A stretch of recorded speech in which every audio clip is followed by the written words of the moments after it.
OTB AM. With Gillette, put your best face forward with our new and improved razor. 180 is the WhatsApp number. Of course, you can get us on Facebook, on YouTube, on Twitter, at Off the Ball, or on Instagram as well. Michael from Germany has already been on to say hello. Hello from Germany. Hello to you, Michael from Germany. I wonder if you're up early, bright-eyed and bushy-tailed as a Manchester City fan. There are some City fans in Ireland, aren't there? I mean, mostly they're like 50 to 70-year-old men who were inspired by Franny Lee. Are there a new generation, Eoin? There is. There are people who are influenced by Manchester City, a younger generation for sure. It's been a long time now since Alex Ferguson has been Manchester United manager, and Manchester City have finished ahead of Man United every single season since. And I think every year that happens, there are kids who are looking for the next bandwagon. And of course, Liverpool is an easy one to get on over the last couple of years, but Manchester City have just always been there. If you want to contend and you want to find a new football team to support, then Manchester City is the team for you. And I'm sure a lot of people have taken them up on that offer. And look, if you were there the whole time and this late flowering, the arrival of the petro money is something that you've borne witness to, and it comes after the decades of suffering, then, you know, I salute you for your longevity, etc. If you're a new fan, I mean, maybe they just play really good football and it's good to watch, and that's what football is supposed to be. Yeah, and they have a collection of really good players, which is obviously a key part in attracting new fans. Do you have that player on your ultimate team, for example, in FIFA? Do you pick that player on fantasy football?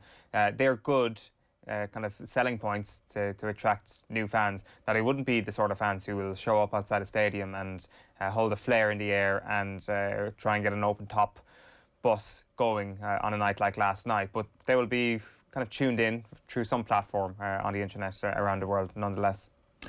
Will there be an open top bus this year with COVID? Do we know what the celebrations are actually, what the official celebrations are going to be like? There were scenes outside Old Trafford last night, right? We had some pictures outside the Etihad. Obviously, it wasn't outside Old Trafford. Yeah, outside Old Trafford would have been good. This was posted by what we think a Manchester United fan, right? I'm actually not 100% sure of that, but it's a snarky comment going, "Wow, look at these scenes. Look at these scenes." It's been shared around quite a lot. Yeah, that's for sure. And there's a lot of snarky comments attached to this, and I guess Liverpool fans will say, look at our stadium last year. Look how much we breached COVID to actually be there. Boris Johnson is literally telling you to shift one another right now, and you couldn't even show up to the stadium and get a good collection of people together. That is what the Liverpool fans will say this morning. They don't know what shift each other means, though, of course. Well, that's a very good point. So maybe that was all lost in communication, actually, and a bad PR message from the Tory government yet again. So there were champions crowned last night, essentially. There were. We've beaten around the bush for 3 minutes here. The best team won the league, and they won the league at a canter, and they didn't even have to do it on the pitch. No, and I do wonder if it actually just comes down to the fact that, like, we've been speaking about this for 2.5 months at this point, that Manchester City were going to be champions, or the champions of the Premier League. Like, once we got into February, a couple of weeks into February, it was pretty evident that this was going to happen. So maybe that's why there's like a little bit of an anticlimax, especially given this is not the biggest trophy that Manchester City will be going for this season, and they are in that final, and that will be the fixture. Maybe the Etihad turns into this crazy fan zone for the Champions League final, and after the Champions League final if they win it. Yeah, and you know, there's a good conversation to be had around who's going to be manager of the year.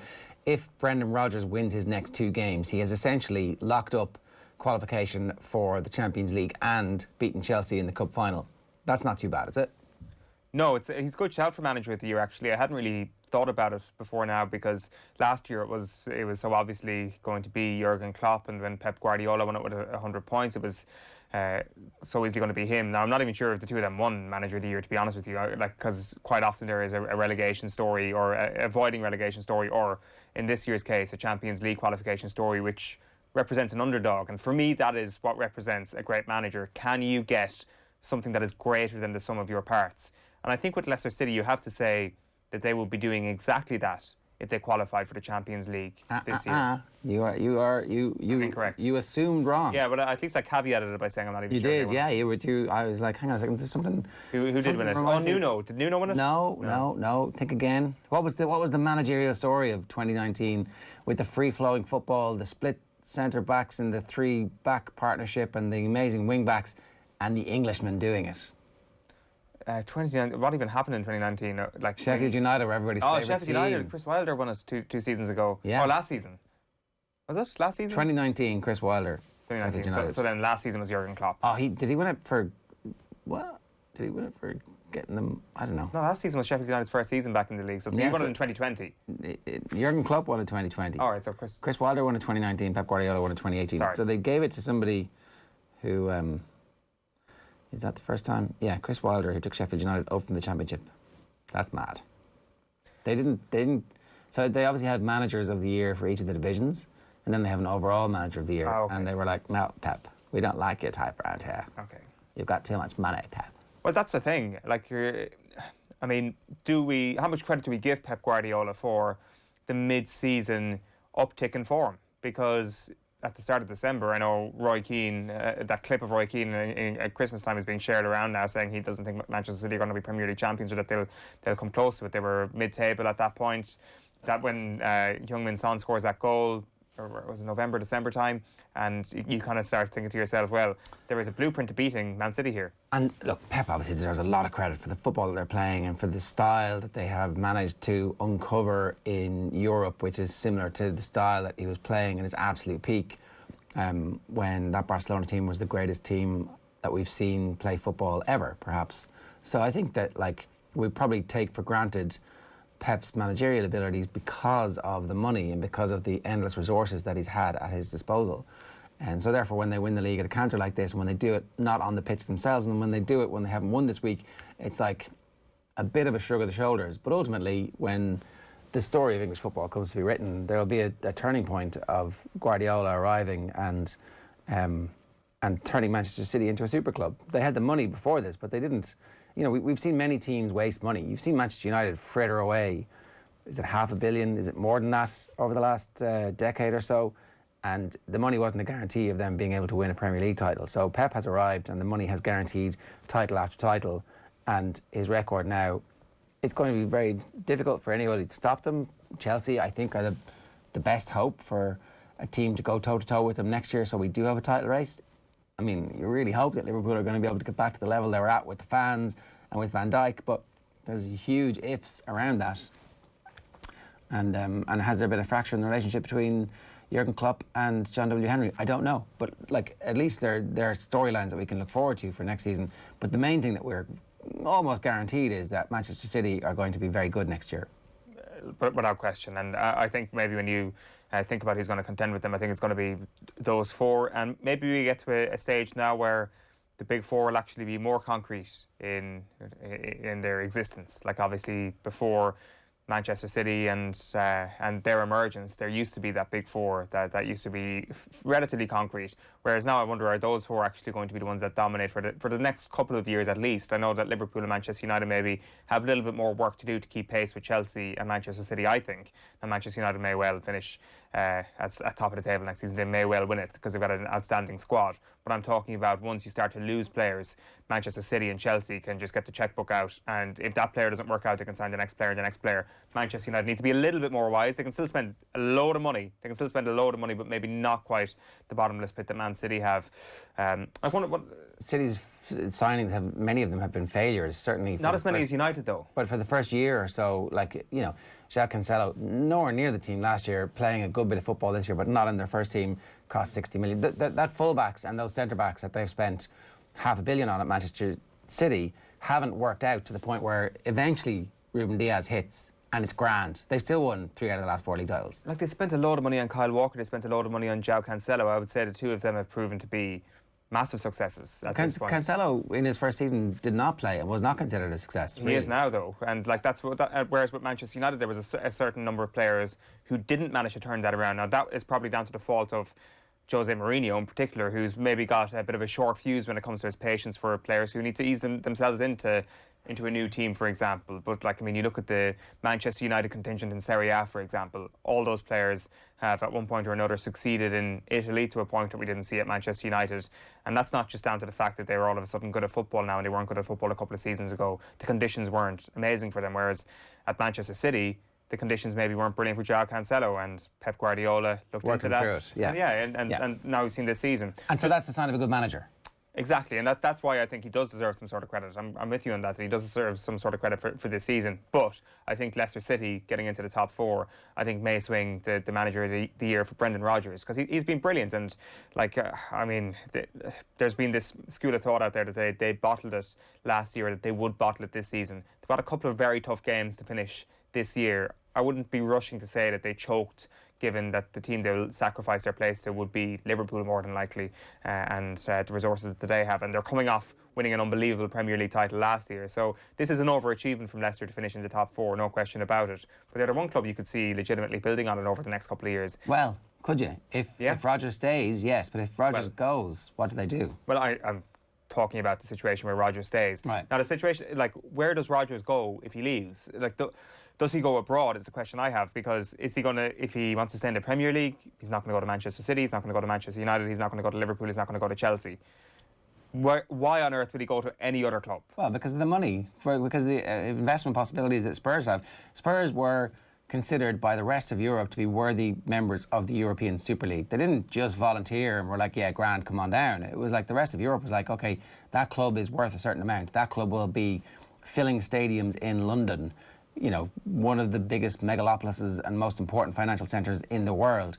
Leicester, a provincial town, great, an unbelievable level of achievement for them. But the next step up is to take Spurs from being a nearly team who actually had been fairly close to qualifying year on, year off for the Champions League, and in the Champions League final relatively recently, and turn them into a team who can win the league. Like, it's a much bigger club. It's a much bigger club in all sorts of different ways. Right now on the field this season, and for last season as well, under Brendan Rodgers, he's got them to a point where they have overachieved. Now, look, maybe the scouting department at Leicester is the reason that they have been successful, and his peculiar brand of self-confidence and Tony Robbins' pop psychology has worked for that team. And it's a flash in the pan, but it doesn't seem to be a flash in the pan, because he did really good stuff at Liverpool. He did really good stuff at Celtic, and after he went from Celtic, they fell apart. Like, I don't know. There's definitely signs that along the way he has learned as he's gone. And I think he'd be an excellent manager for Spurs. But like the thing is, he's already turned down Spurs. If we're to believe reports, he's already turned down Arsenal. Like, there have been approaches throughout the season and last season from those two clubs, and he's turned them down. And like, I mean, come back with more money. I know you're making your hand gestures there, but like the reason why Brendan Rodgers left Celtic mid-season was because he saw a project at Leicester City which was so sensational he thought that he could do something like this with them. Like, he's not stupid to take a job that was going to lead to his own demise. Taking a job at Tottenham Hotspur or Arsenal right now could very well lead to the demise of Brendan Rodgers, which is maybe overstating things just a little bit. But the Leicester City thing is perfect for him. Why would he go anywhere? This is like Seamus Coleman yesterday, Ger. Why would he go anywhere? But the one other thing just from last night that is maybe quenching everybody's excitement about this Manchester City title is that Manchester City were not playing. And obviously this has happened quite a bit over the last few years. There was a novelty to Leicester, there was a novelty to Liverpool last season, but it's boring when a team like Manchester City win the Premier League without even kicking a ball. And I would propose that on a night like last night, that they just get Sergio Aguero in to kick a ball into an empty net. They like claim it. Like, they go, well, who was it in the 1994 World Cup? Diana Ross, who missed the goal by the massive football that she kicked wide. Like, that you get a massive football, kick it into a tiny goals and have explosions, and that's how they clinch a title. Something needs to be done about people sitting at home and winning the Premier League title while sitting at home. OK, we're going to get to Vinny Perth in 1 second, but we did want to mention one other thing, because we're going to come back to this a little bit later on. The GA season has kicked off, and very unusually, some of the managers are actually saying stuff that's worth reading, that isn't just, yeah, we'll kick the ball out to them and they'll kick the ball back and it'll be grand and our team is good and their team is good. It's been kind of interesting, and there's been a bit of spice in it. I think the managers have decided the short seasons, this is going to be their time to be in charge, and it's going to be almost entirely in the time of COVID. And so therefore, we've been catapulted back to the 1970s, where it's straight knockout, and Bonner is not happy about this in Donegal. What's the crack here, Eoin? Declan Bonner is saying that the inter-county footballer has basically been screwed over by the new format. There's a number of reasons for this, the main reason being that the GEA lost their elite status earlier this year. He mentions the fact that League of Ireland got a leg up on their calendar by getting that elite status, and GEA, as a result of losing their elite status, have now found themselves with a terrible calendar. And now there is a finger not only to be pointed at that situation with the government and that status, but also with what the GEA did with the time that they did have. And he talks about the fact that there should have been an open jaw for this year's championship. It's something we've been talking about in the show before. I think Declan Bonner is spot on. I think we're going to be facing down a league over the next few weeks, which is going to be a complete and utter phony war. They have to win 4 championship matches to reach an All-Ireland semi-final. And it's 4 hard matches, because Ulster is obviously a bear pit, whereas some of the other teams who will be in the All-Ireland semi-final will have essentially won 2 games or potentially 0 meaningful games. It just isn't fair, and it doesn't make sense, and there was an opportunity to fix it. So give us your views on the open draw. 0879 180 180. That's the WhatsApp number, of course. You can leave a comment on the YouTube stream and we'll get to it. People asking about what Man City need to do to become a super club globally. We'll get to those questions a little bit later on. It is 7:46. OTB AM is live in association with Gillette. Good morning. Start with Gillette, giving you the confidence to tackle the day ahead. Vinny Perth is going to join us now to talk about Manchester United and what they need to do to become title contenders next year. Kieran McGeeney is coming at 8:15. Sports News at 8:35 this morning with John Duggan. We'll talk about the Irish players who need a move this summer. Type 5 with Neil Treacy. We'll talk about Type Furlong's new contract, the free-to-air Six Nations, and some line-outs that have caught his fancy. And then Tony Poulos from 9:30 from our special yesterday. But at 7:46, we said good morning to Vinny Perth. Vinny, how are you getting on? How are you? Yeah, good. How's things? Good. Good morning. We were having this conversation a little bit about Manchester United over the last couple of days, and you're always torn by teams who have this amazing ability to come back from falling behind, because there's obviously incredible spirit there, but what's wrong with the organisation? What's wrong with the playing stock that puts them behind in so many games? And this is a job that is clearly heading the right direction, but at some point you have to stop heading and you need to start arriving. So how close are Manchester United to being really good? Yeah, I think you used the right word. You were torn between what's the right thing to do, because even in my own life, my 2 best friends in life are Man United fans, and we have debates, and I can't get away from where the results are. They're excellent, but I do question certain things, and I think it's a real interesting topic. First of all, and he doesn't get enough credit at times. Solskjaer, I think he's done an amazing job. If you look at Van Gaal and Mourinho, obviously David Moyes before that, but world-class managers, etc., etc. Well, Solskjaer's gone in and he's put the DNA back in the club. Very smart with his appointments. People like Mick Phelan, Michael Carrick, Darren Fletcher, his technical director. So they're all the Manchester United way or a DNA. And sometimes from the outside we don't understand what that means. You see that Liverpool, that sort of Klopp suits Liverpool, Pep suits City. You could argue Tuchel suits Chelsea now, or he's starting to look that way. So I think he's done an amazing job. And I don't think, even last season, getting them back into the Champions League with where they were coming from and the squad he had, I thought it was an amazing job. But ultimately, I think the next step is the biggest step. It's absolutely the biggest step. And that's where, and I think now that they've got back to where a position of strength where they can build from, is where he's going to be ultimately most challenged. Like the best managers in the world. I think you were mentioning Rodgers there a little bit earlier on. Look at the job he done at Liverpool, where he built so many departments in that club, got them to the highest level of excellence. And I love him, and I don't want to be critical of Rodgers, but ultimately needed someone like Jurgen Klopp to come on and take them to the next next level. So Solskjaer has to prove he's the right man for the job now to finish what he started. And as I said, it is the most difficult part, getting them over the line. This recruitment period then, where they're looking for some players, is ultimately, I think, when we look back in a couple of years ago, he got that right, and so therefore that's him ascending to the level where he is a manager of a team who's won a league or has won a Champions League, and so therefore he's a great manager because of what he's done. But if he gets it wrong, it's like, well, he really understood the club, he knew what he was trying to do, but he didn't have enough experience to pull it off. Yeah, and that's the challenge that, well, even in his own head, he won't be foolish. He'll know this. He'll want to be one of the greats because that's what he's involved with football for.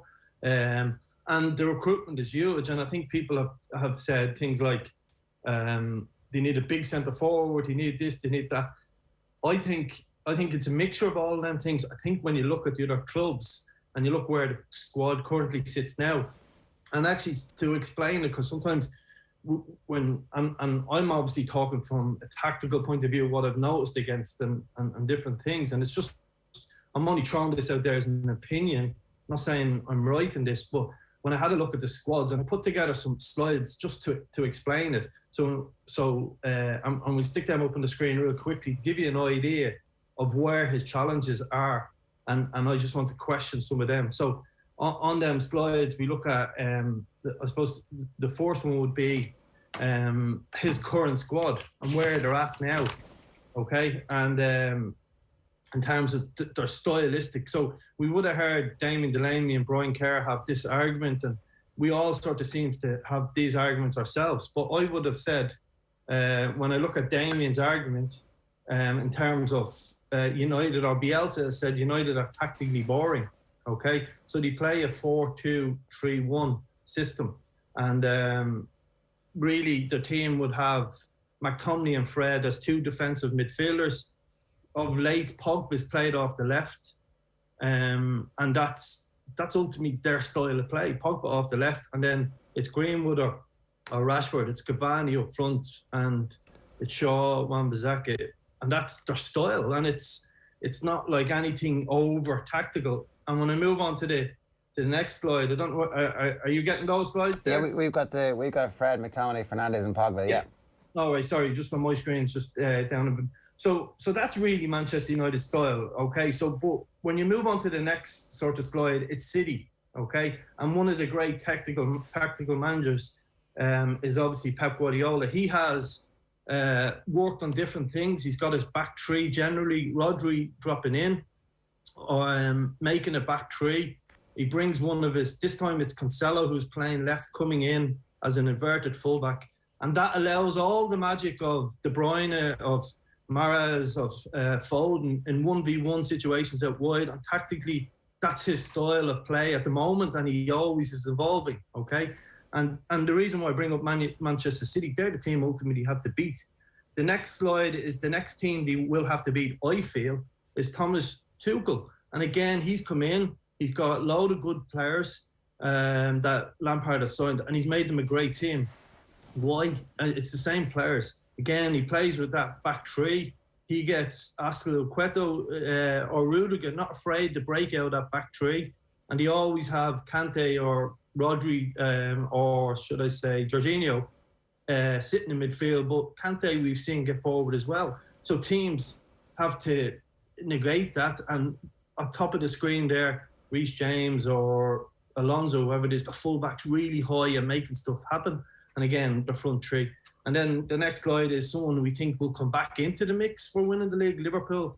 When they're their very best, they do that with Fabinho, world-class number 6. Okay, so that's the challenge for them. They're the top 4 teams, Manchester United, now back in that mix.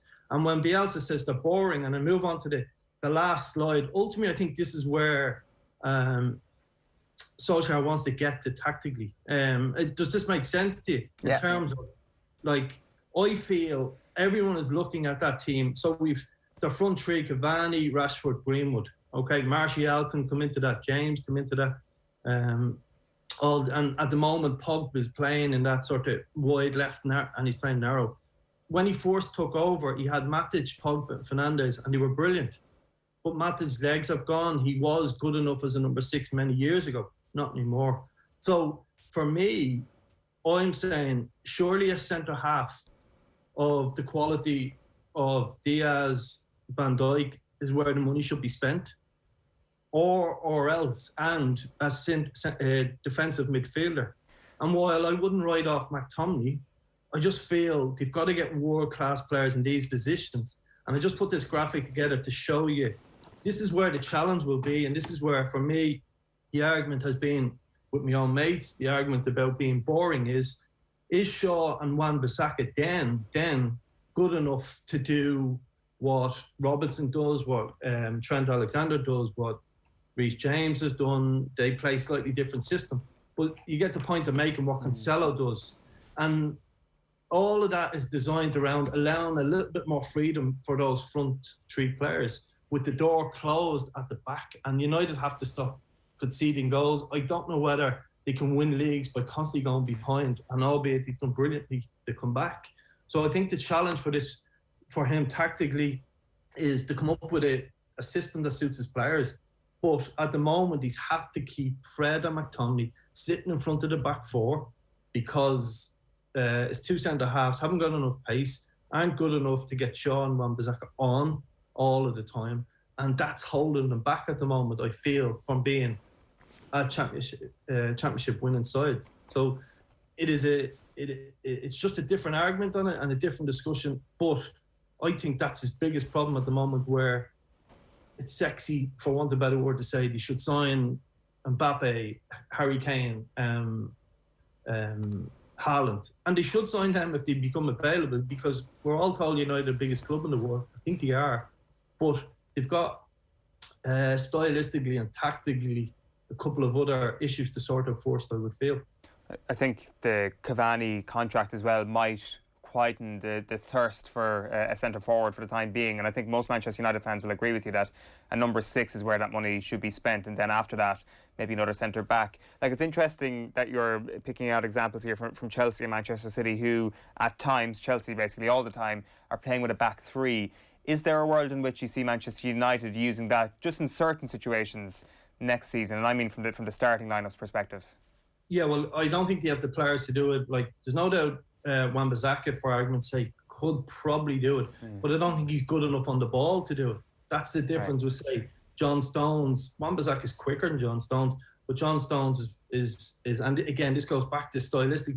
John Stones gets on the ball on the right, and he's looking for that pass to Mahrez. That's why Cancelo has come in narrow, because Mahrez ends up 1v1. Mahrez has been outstanding this year. So, and that's the point about it's, if the board think they're close enough and they only need one or two players, because this is what happened when Mourinho finished second. They only felt they were just short.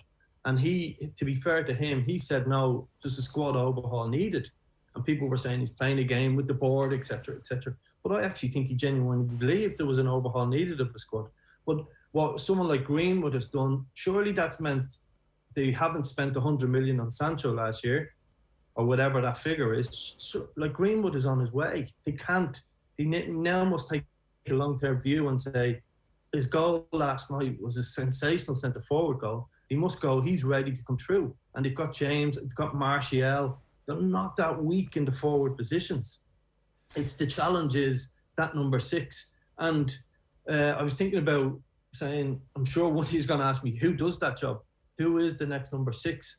Well, they're going to have to watch the recruitment department. That is the hardest part of football, is recruitment. But I think staring them in the face, and they're the biggest club in the world, is Declan Rice. I think he can do that role. I think he transforms the team.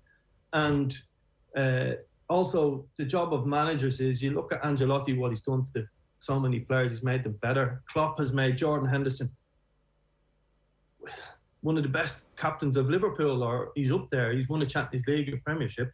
So I think he can, just players like, you don't write off McTominay. I think Solskjaer talks about him having the DNA of Manchester United. But someone like Declan Rice, is that sitting midfielder, transforms the team, transforms them. It makes people ask questions then. Because I will ask questions of, Wan-Bissaka is probably 5th choice for the England squad. So I think they need to improve that position personally. Yes, but at the same time, Wan-Bissaka 1v1 is probably one of the best defenders in the world. But to go to the next level of Cancelo, of Trent Alexander, of Robinson, these fullbacks, you've got to have a bit more about you. So I think by stylistically changing the shape, which I think you wanted, and playing Pogba as a number 8, which I think he can be, there's going to be huge questions of him as a manager. And his recruitment is so important. I think you've got to spend big money on a centre-half and a defensive midfielder, in the same way as the difference Diaz made for Manchester City. And by the way, it's not easy. They spent big money on Laporte, if you remember, and wouldn't say it didn't work out, but he just didn't find form at the right times. Or Liverpool signed a defender and a goalkeeper, which transformed the whole team. So his recruitment is huge. It's It's massive, and I think stylistically and tactically, he's going to have to come up with a way of breaking teams down now, that teams are now respecting Manchester United more, and that's because of the work he's done, to be fair.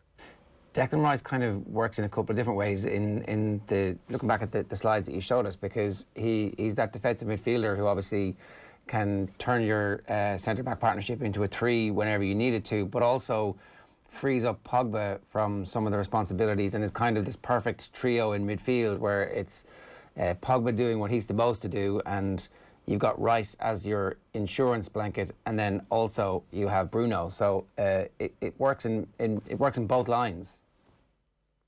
It does, and that's where, as I said to you, the recruitment is so difficult at the highest level, because West Ham now have a good idea Manchester United are going to come calling for this player, but so probably are a couple of other clubs. So the price is going to dictate it. But listen, that's the point. I mean, Jordan Sancho for 100 million or Declan Rice for 100 million. Like, Greenwood is Sancho play, and Jordan Sancho may turn out to be the next Ronaldo or whatever. We don't know. He's a quality footballer. But for what Manchester United need now, it's not about being shiny and pleasing the fans in one sense. It's about giving Solskjaer the tools to make this team better and tactically better. Because I think the form at Old Trafford, I think United are best away when teams open up against them a little bit, and the pace of Rashford, Greenwood, Fernandes on the counter-attack is brilliant.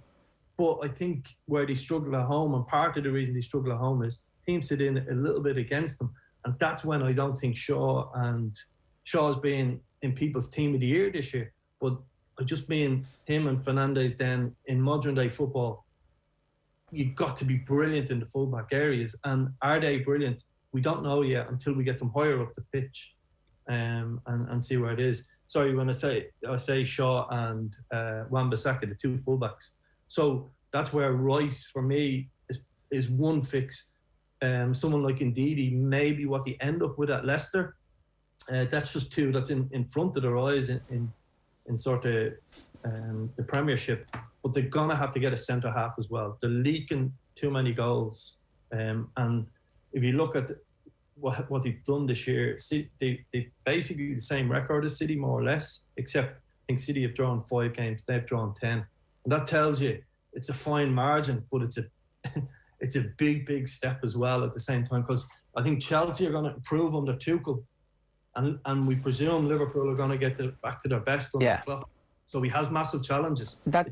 It's not we're just to chase City. I think they've got to stay ahead of Chelsea and Liverpool. I can see how Declan Rice improves the defence as well, but the centre-back issue is one that we should just touch on here. They can't move on from Harry Maguire, because they're not going to find a buyer who pays them the money that they spent, and nobody wants to take on Maguire because he's not the one missing piece for any of the other contenders.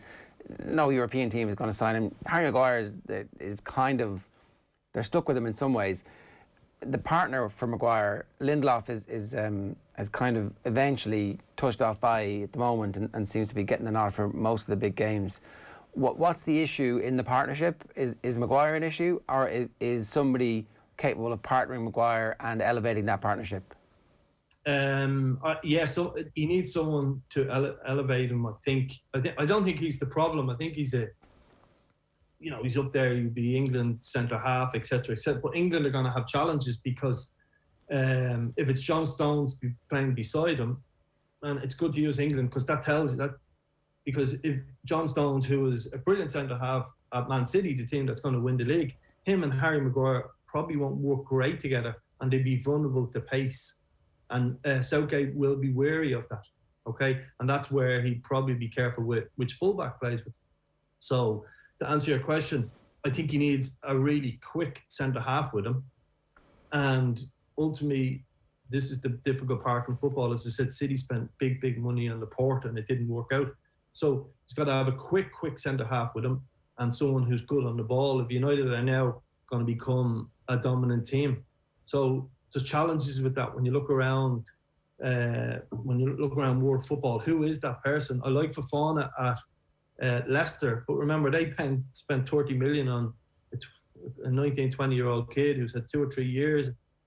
Beyond that, there's not a huge amount of centre halves you're looking at. There's Kumbali at Lazio. There's Iheanacho at Red Bull.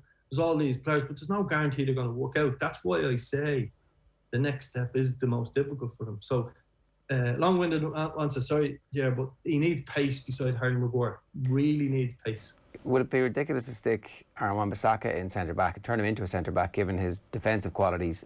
I know you made the point that he's not great on the ball, but maybe he's good enough for a centre-back if you sign a Declan Rice and then you're looking for a right-back, and that's probably easier to find than it is to find a brilliant centre-back?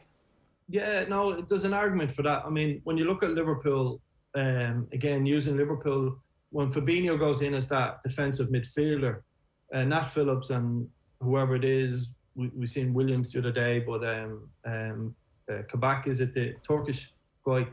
Fabinho made such a difference to them defensively, but they were still ultimately vulnerable against Real Madrid with the ball over the top at the highest level. And this is what we're talking about. We're talking about getting United back into Champions League quarterfinals, semi-finals, you know, because then games can go either way, finals, winning premierships. It's something that maybe he can investigate, but ultimately I think they've got to spend big on someone top class in that position. And remember, I think if Ferguson DNA is back in this club, remember what he would have done. He probably would have bid, I don't know, 40, whatever the figures were back at the time. But he'd probably go after someone like Laporta City.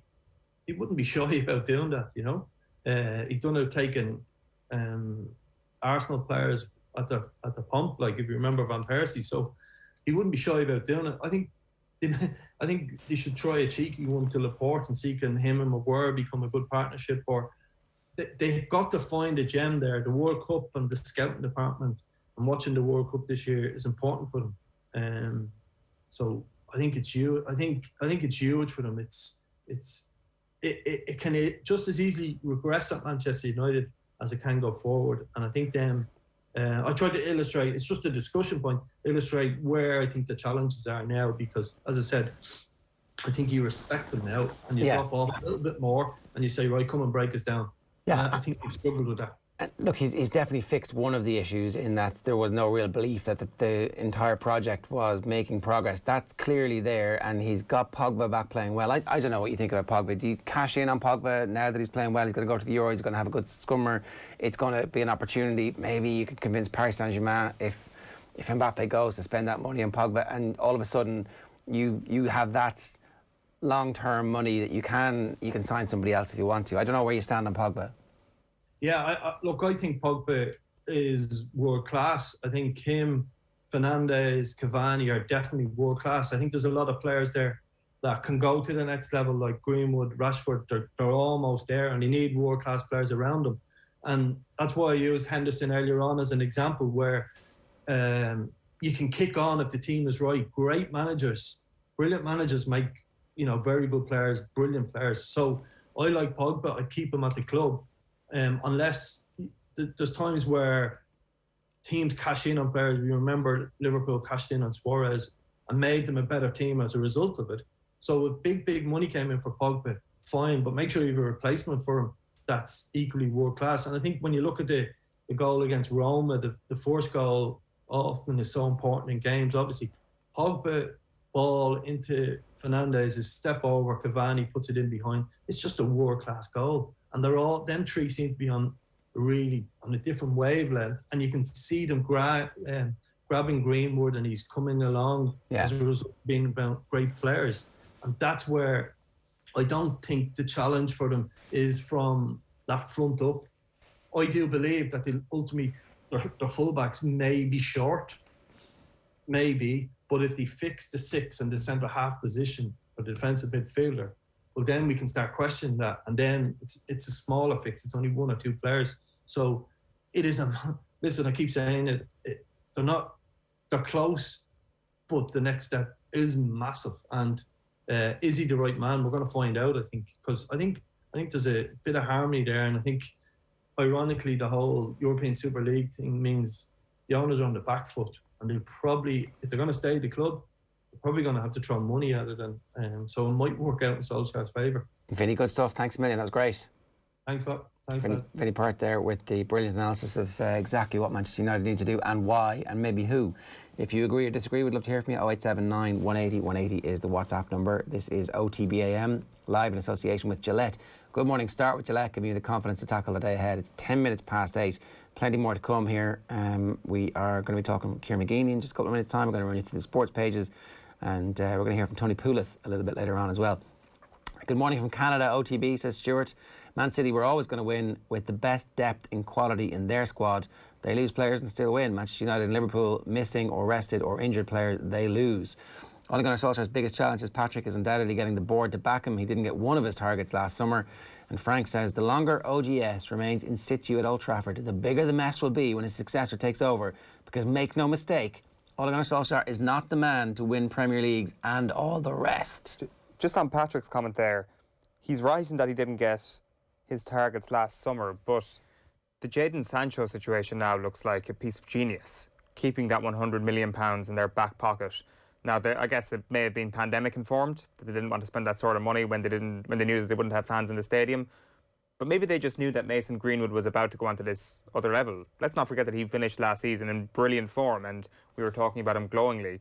Now he's gone to another level, admittedly, over the last 7 or 8 games, in particular this season. But maybe they were like, why do we need this guy? We do not need Jadon Sancho. We know that Mason Greenwood's going to be playing on the right-hand side predominantly. Well, Sancho was a replacement for Pogba in some ways.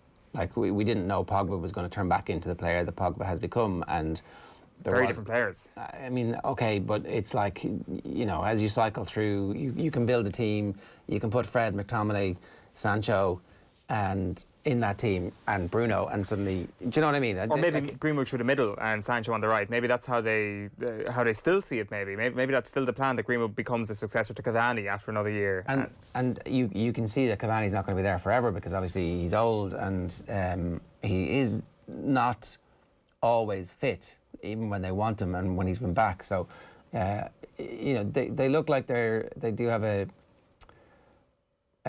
bevy of options at the moment, but it's just the most interesting transfer window for Manchester United for a long time, because they can shoot to absolute relevance, or they can get this wrong and set the club back 4 or 5 seasons where, you know, Bruno decides to leave because they haven't invested correctly, and at that point it is a complete disaster, because while he has been unbreakable and has played every minute of every game and played really well and is going to be player of the year, you can't guarantee that that's going to continue to be the case unless everybody else steps up. So it's not straightforward. Right, as I said, we're going to take a quick break. We'll be back with the sports pages and then Kieran McGeeney.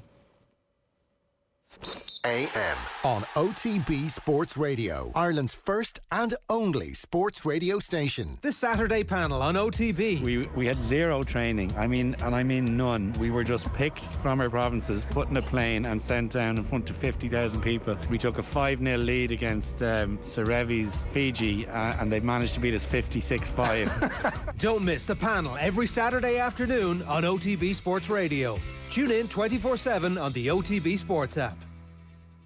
Sean, what's that thing going round the garden? That is our new Husqvarna Auto Mower. Auto mower? Yeah, it's a robotic lawnmower from Husqvarna. Cuts the grass automatically, has GPS tracking and an app. Even works in the rain. I just thought, why spend time cutting grass when I could spend it with the family? Great! You can put the dinner on, so... No can do, love. Have to paint the man cave. Husqvarna Auto Mower. Never mow again. Learn more at husqvarna.ie. At Online Tradesmen, we've never been busier. And if you're a trade professional, there's never been a better time to join us. Access over €17 million worth of jobs nationwide every month, along with e-learning and other supports. Need a website for your business? It's included in your membership. And on average, Online Tradesmen members get up to 10 times their fee back in new sales, marketing tools and savings. Apply today at onlinetradesmen.ie. Online Tradesmen, the home of qualified trade professionals. OTB AM. With Gillette, put your best face forward with our new and improved razors. It's 15 minutes past 8 here this morning. If you want to get in touch, we'd love to hear from you. 0879 180 180 is the WhatsApp number. Let's run you through the sports pages very quickly here before we get into Kieran McGeeney. On the homepage of otbsports.com, Tadhg Furlong's contract, 1-year deal, probably suited me best. We'll talk about that with Neil Treacy a little bit later on. Munster GAA confirmed fixture details of the hurling championship. Solskjaer says summer signings must close the gap on City. And Manchester United youngsters celebrate debut with Free Palestine post. Wow, kids being activist athletes, that's great. Houlihan would love to keep playing after Cambridge promotion. Stick him in the Ireland team. I mean, would he have made a difference in those games? Would West Houlihan have made a difference playing for Ireland in that last? Would he have created more chances? Was he worth bringing off the bench for the last 15 minutes? I don't know, maybe. Right, very quickly, all the back pages have the City win on it. City's title is the headline there, and Furlong admits risk in taking 1-year deal. Is it that much of a risk, Tadhg Furlong, taking a 1-year deal? What if it works out for him and he's suddenly like the most expensive player in world rugby? But like that's the whole point of a risk, isn't it? What if he gets injured? I mean, everything is a risk in life, isn't it? Yeah, but also the reward here is absolutely huge. Champions, that's the back page of The Guardian. They've done their own artwork. The London Times says United hands City title. And they also have MCC fears on bamboo bats. Back page of The Sun. We built this city on rock and goals. Pep, my hardest Prem title. So proud of how we won. How, all in capital, so you shout it. And our star player, Kieran McGeeney, raving about Kieran Donaghy and the difference he's going to make to the forward line in Armagh. City Hall, that's it. Orchard won't be picked on. I mean, I don't think anybody's been picking on any Kieran McGeeney team for a while, have they? Cop told to forget Pat. Leeds told Liverpool to forget signing Patrick Bamford. Is that a saga? Is that a transfer saga? The Mirror back page, Blue Swoon. Did you get it? And Blues forfeit game, that's Waterford forfeiting their game. Guardiola hails hardest title win yet. Was it the hardest title in the end? Maybe. City special champions for a season like no other. Yeah, maybe the worst Premier League season of all time. Strike averted as Camogie Association opts for a split season, which is good news. And then content Furlong, happy to go back to the negotiating table in 12 months. Do you think it was the worst Premier League season of all time? Yeah, no fans. Oh, well. No fans, no drama about relegation. The only thing that we have to look forward to for the last 3 games is whether or not Leicester hold off Liverpool. The hardest one. Worst run in, that's no question. But the season was enjoyable there for a while. It was. Look, Villa stuck 7 past Liverpool. There you go. Bonner blasts GA failure to keep back door. I thought we should have got back earlier, he says. I felt with the elite status, the GA should have put up more of a resistance to losing it. League of Ireland Soccer got back 4 or 5 weeks ahead of us. I felt that there was no reason why we couldn't have got back in. And the back door should have been kept in because it's very difficult. We're going back and these guys are putting in a huge amount of work, huge amount of effort, huge amount of time for everyone involved. And it can be a short season. The Ulster Championship is basically the only competitive championship. That is the reality. Is it a level playing field? Definitely not. This year was an ideal opportunity to go with an open draw. 32 teams. There's going to be no revenue coming in for any of the provincial councils, so there was an opportunity. He's right. He is, and I think, there's nobody's going to appreciate playing the smallest violin in the world for inter-county footballers because we're not supposed to feel that way about inter-county footballers anymore, considering the club game is all we're supposed to care about. But like the inter-county footballer has been screwed over the last 2 seasons with this. Like you think about one of Bonner's players in Michael Murphy, for example, at an age in his career where every single game is important and he's got a desperately unfulfilling championship in 2 full years. Like, it is unfair to compare to professional sport, but I mean, any of his provincial counterparts playing rugby for Ulster, for example, or anybody playing for Finn Harps have got a more fulfilling couple of years by an absolute country mile. It's not even close. There isn't even anything resembling a bit of satisfaction out of your inter-county game.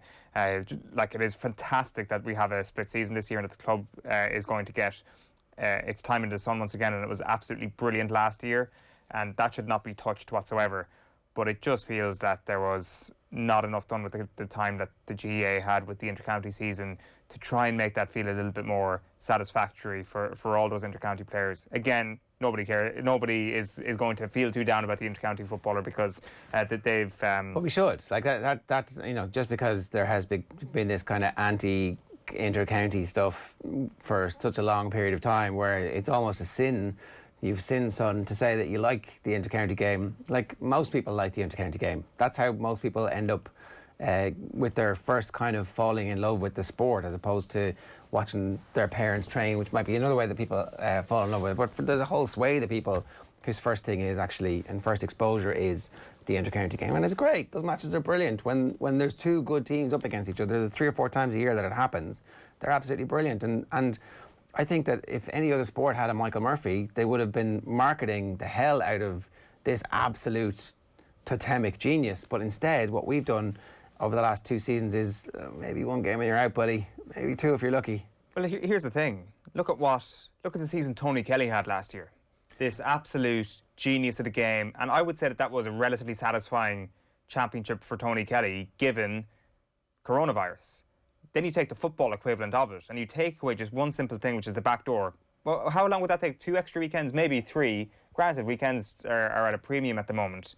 But the back door affords the country to build up a relationship with a player and an individual, get to know the inner workings of how they're playing, and just watch them play week in, week out, watch them perform their genius. There are countless intercounty footballers who for 2 full years we will not be allowed to let that happen to us, to allow that relationship between us and those players to build up, with the exception of obviously the Dublin players. And last year, in fairness, it was brilliant to see Cillian O'Connor at this level above anything else he's ever produced before. That performance against Tip, while that was a one-sided affair, was absolutely outrageous.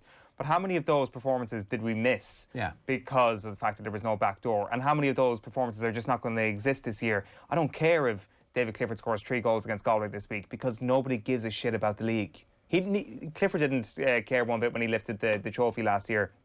It's just really annoying. Like it's so many of our favourite sports, like to watch the intercounty game at play. And Bonners is dead right when he says that something better could have been done with this season, because I mean, like these next few weeks are going to be.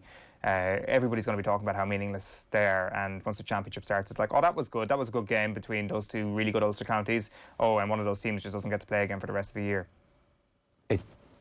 And what's happened is that they've decided the league is important enough to prevent you having those few extra weekends to run the back door.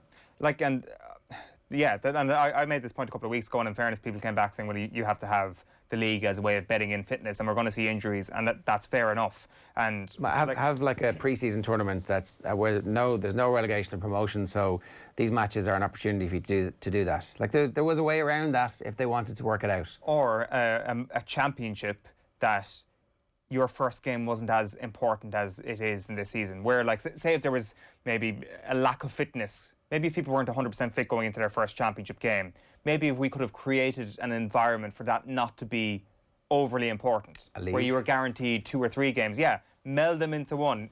Declan Bonner is saying have a 32 county open draw. That would definitely have been a better alternative to what we have at the moment. Or if you melded the 2 together and created something that was purely experimental. Take, what is it, Programme A, B and C that's going to go before Congress at the end of this year. Why not just try out one of those programmes in as many weeks as you possibly can this year to see how it would have gone? Like, why didn't they have that vote, that the A, V, B, V, C thing at this year's Congress, and then whichever one could have been used in a trial basis for this year? Like, I don't know, there was just a ton of different things, and it's just 2020, I guess the argument is that they didn't know when they were going to be allowed to come back because they lost their elite status.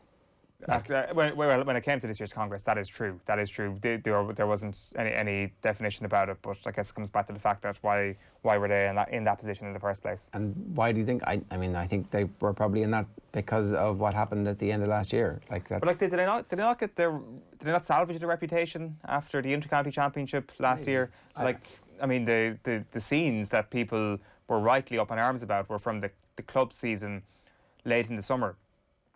This was all purely about intercounty. Nobody was saying let's bring back all the clubs of Ireland. Like, I know this is a conversation that we've been having for a lot of time this year, but I think we're only going to start seeing we're going to start reaping what has been sowed over the past few months, over the next few months, and it'll be a largely unsatisfying championship. Over by August. Yeah, and when people say, oh, we're going to have these great moments, that's exactly the point. but we could have had like an absolute exponential number of those great moments had we just maybe had a bit of a better calendar. Yeah. OTB AM live in association with Gillette. Good morning start with Gillette, giving you the confidence to tackle the day ahead. Coming up on Friday Night Racing this week, it's a very special programme. It's our Back on Track Lessons from a Sporting Life show with our partners in HRI, which will include Senna Nuupu, Ursula Jacob and Nikki Daly, and we'll be supporting the Breast Cancer Ireland Race Day at Leopardstown this Friday, the 14th of March. So the race day is just 2 days away. You can donate at breastcancerireland.com. You can hear the show this Thursday across our social channels from 4 o'clock. It'll also be played out on both Thursday night and Friday night's Off the Ball show on Off the Ball on News Talk. Up next, we're going to hear from Kieran McGeeney. So the Allianz Football Leagues are back and they get underway this weekend. One of the big games that everybody's going to be watching is Armagh against Monaghan on Sunday. And delighted to welcome Armagh manager Kieran McGeeney to the show. Kieran, how are you getting on? Yeah, great. Thanks very much. Now, it's find it just great to get sort of back at it now this week and looking forward to a game and getting things to sort of look at something like what normal was like. I get the sense that you were somebody who would have been raring to go during those down months. Yeah, I suppose the problem with me is I'm getting older, but I don't think like that. I really think like I'm still playing, and when you're sort of like laid up, at least when you're getting out on the pitch and seeing the boys and that, like it makes you feel like you're still doing something. But really excited about the weekend and getting things going. Looking forward to seeing the whole GA sort of calendar kick off. Does it feel important, even though it's only half of a Division 1 campaign, essentially? I know as a result of that, then it's essentially a lot of Ulster derbies. Yeah, no, there's only Ulster derbies. Exactly. But still, listen, like I suppose we could look at the glass half empty at this stage, and you could be doing that for the last 14 months. But I'm glad to be looking at it the other way, like sort of half full. We have 3 great games in front of us, probably 4. Like you'll be playing one of those teams twice, so just think everybody's looking forward to getting back on the pitch and getting back and doing what everybody loves doing, which is playing games. How do you gauge up until this point whether or not your team is ready for Division 1? Is there any markers you were looking at throughout last year, for example? Yeah, obviously, sort of, I suppose the big one is just getting there, and but the thing for us is we need to get into Division 1 to be able to play teams like Donegal more often. And the big thing for us is to be able to stay there and challenge those teams, because we've shown we can live with them for different parts of it. But then when we make mistakes, we get punished severely, and when they make mistakes, we don't punish them anywhere near severe. So they're the 2 areas that we had to really look at. But you won't know where you are in those areas until you get out and play these teams. Like as a Monaghan, Tyrone and Donegal, 3 teams that have been thereabouts from the quarterfinals on for the last decade, is definitely going to be a huge challenge for us. But that's what the players are looking forward to, and I think as a whole, that's what our county is looking forward to. It's been interesting, the additions you've made to the squad and the additions you've made to the backroom team as well. Kieran Donaghy has come in the off-season. What has he brought to proceedings? We had a sort of both Paddy McKeever and John Toll and Jim Curry moved on, who were very, really good, and helped pull this team from the 3rd division, up to the 1st, but all of different things, and sort of had to move on. And so we have 3 Kierans coming in. We have Kieran Donaghy, Kieran McKeever, and Kieran McKinney. So good crack of training, when someone's shouting for Kieran.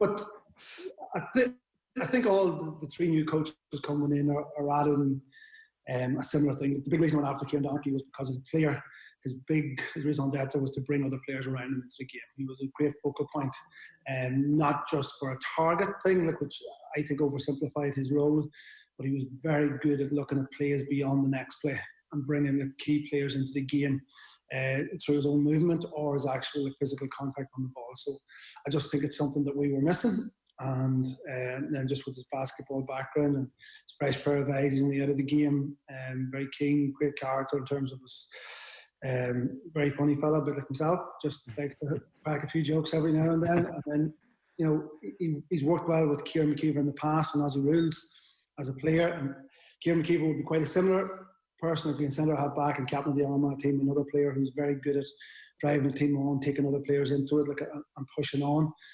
And probably has that wee bit of a ruthless edge that maybe we might have been missing.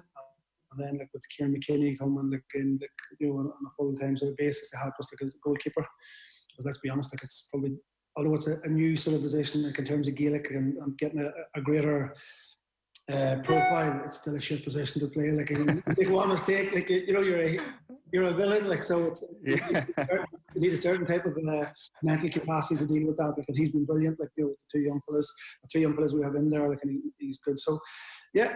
Kieran Donaghy's brought something brilliant and extra to the thing, but so have the other two as well. Like, and I'm delighted with all three.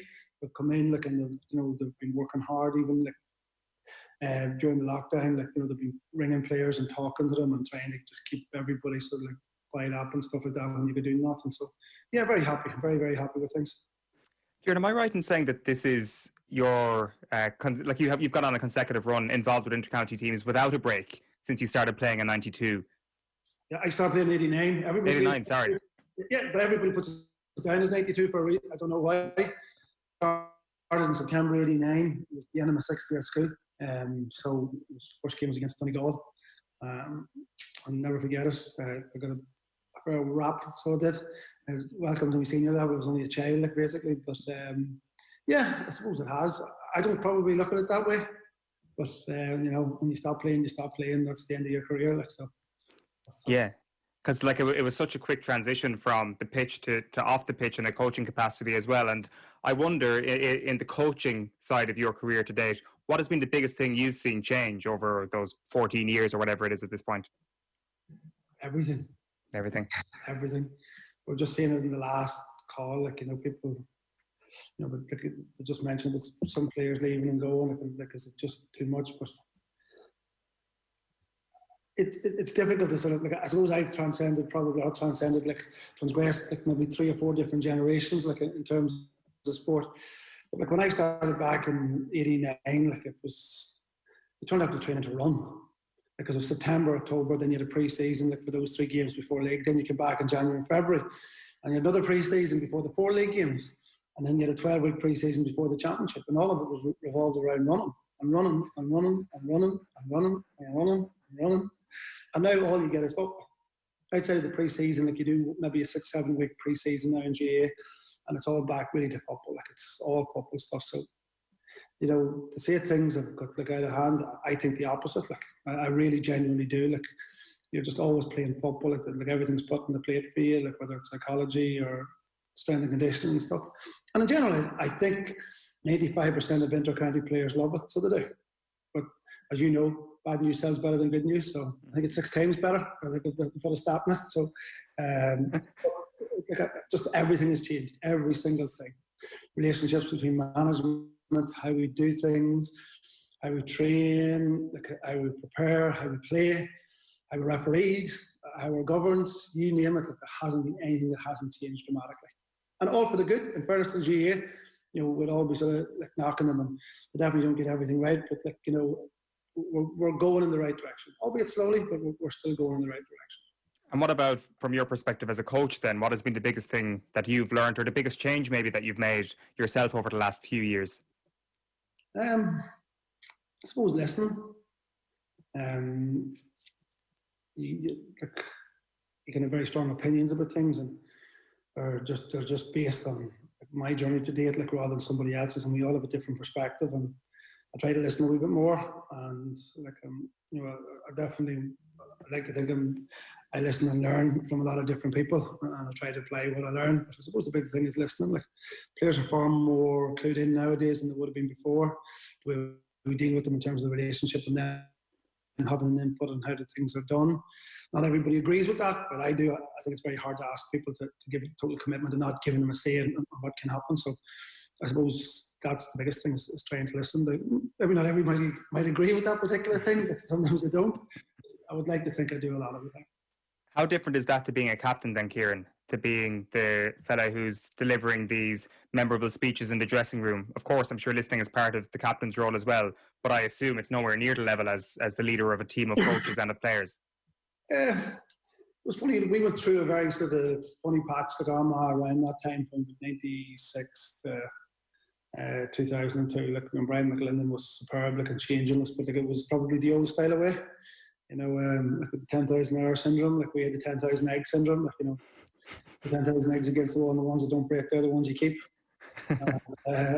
So it's Brian was really like he made us into a unit, and then obviously Joe and Paul came in and got us across the line. But it was I enjoyed my time then, but it was tough going. I'm just thinking what sort of, I'd say even some hard eggs broke in those days. Nobody would believe me if I told you. Nobody would believe me. I use them as horror stories now for the players, just to how good a crack I am compared to what was there before. They still don't believe me though. They still don't believe it. So no, it was. But I enjoyed it. I made some great. Sometimes when you're in the trenches, like you make some great friends. Like myself and McGrane and Mars and Maltese, Kieran Keys, Andy, Bumpy, all of us. Like we look back and we laugh at it, but we weren't laughing then. So those things have changed. Like, as I say, probably for the better. Like. Just one of the changes, obviously, that's happened as well throughout your coaching career, especially, is the emergence of Dublin as the dominant force in Gaelic football. I'm really interested in your perspective on this, considering you had a front row seat to a certain extent to what they were doing in the first part of the decade, from 2009, 10 and 11 especially. Were you aware when you were in those last few years at Kildare about how big this beast was going to become and the standard setters that they would become? I don't think anybody was, and that's what I find funny now. I'm listening to everybody going on about once-in-a-lifetime players and just this, that and the other. Back then, everybody was telling me that they were no good. Yeah. Being very insulting to certain players that are now are going to go down in our history as some of the best players ever. So I suppose I have a quiet sort of laugh to myself when I hear a lot of people coming out on radio, and even maybe some of the players that might have played alongside them who had a lot of things to say about them back then as well. To be honest, from a personal point of view, I'm delighted for that group of players. As I said earlier to somebody else, that it's very rare that you'd walk past any of them, whether it's James McCarthy or Billy McMahon or Dean Rock, any of those, and I would see some of them when you're down there, like Kieran Kilkenny, they'll all stop, say hello, chat to you about football. They have a great humility about them, even though they know they're once in a generation team. I think they deserve what they got. They put in an enormous effort, a lot more than people would give them credit for. It's one thing sort of seeing everything's put on a plate for them, but I've seen things put on a plate for a lot of people over the years, and I'm still not willing to do the work that you need to do to become the players that they've become and to become the team that they've become. But I think Pat Gilroy and obviously Jim Gavin have a lot to take credit from that, in creating a culture that allows players to be that type of individual. So I, for one, would admire what they've done, because if anybody else tells me that they knew that this was coming, I'd call them liars, because I was sitting in the middle of them listening to all this as naysayers, and I'm just delighted for a lot of those players, the work and effort and commitment they put to us, and they're getting their just rewards. Well, I was just going to say, 2010, for example, Meath, Leinster champions, you'd taken Kildare to an All-Ireland semi-final. Nobody really would have expected them to win every single Leinster championship since. And I do wonder if there's almost a sense, after they got a few on the bounce, that other counties perhaps didn't believe that they could beat Dublin. I get the sense, though, early in the 2010s, there was that belief from Kildare and from Meath that they could beat Dublin. So why has that changed? I think, it depends on the journey. At that particular time, I think Pat was taking them on a particular journey as well. He was changing things within the setup, things that I would have noticed, playing club football down there. He was changing that, and he was able to change that around, and some of the things that led to that particular first victory, some of the hard days that they had, they were able to use that to advantage.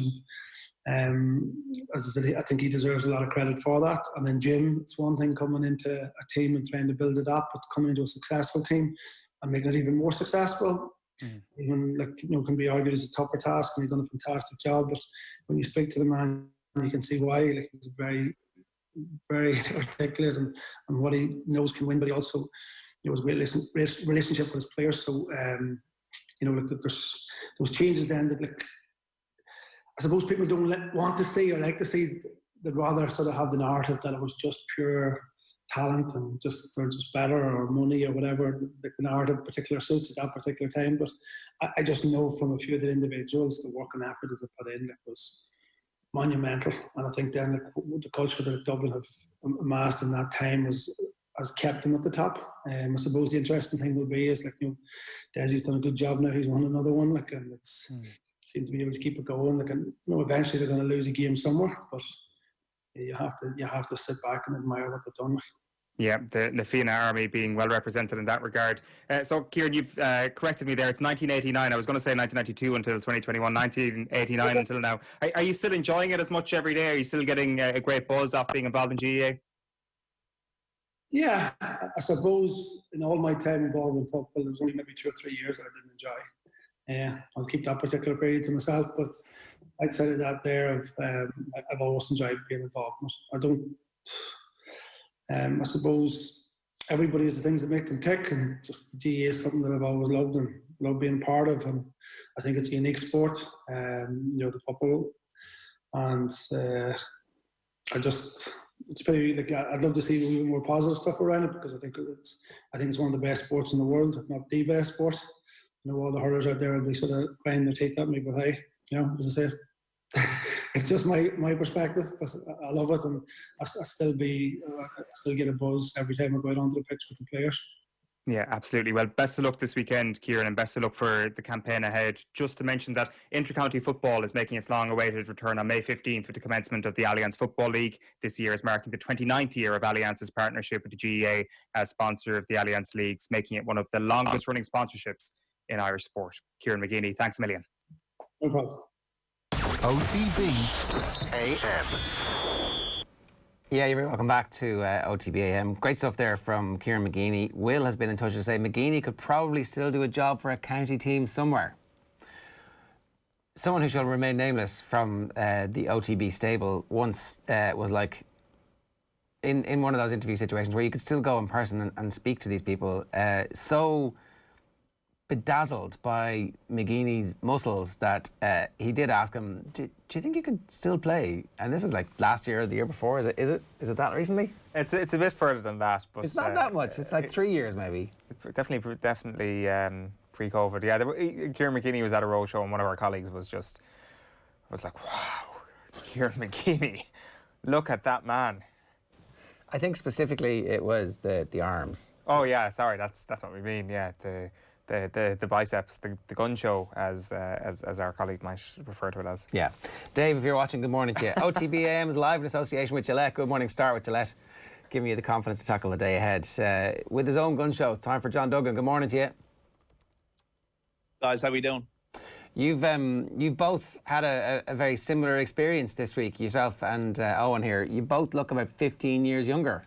Mm-hmm. Well, Eoin has that turning out quality anyway.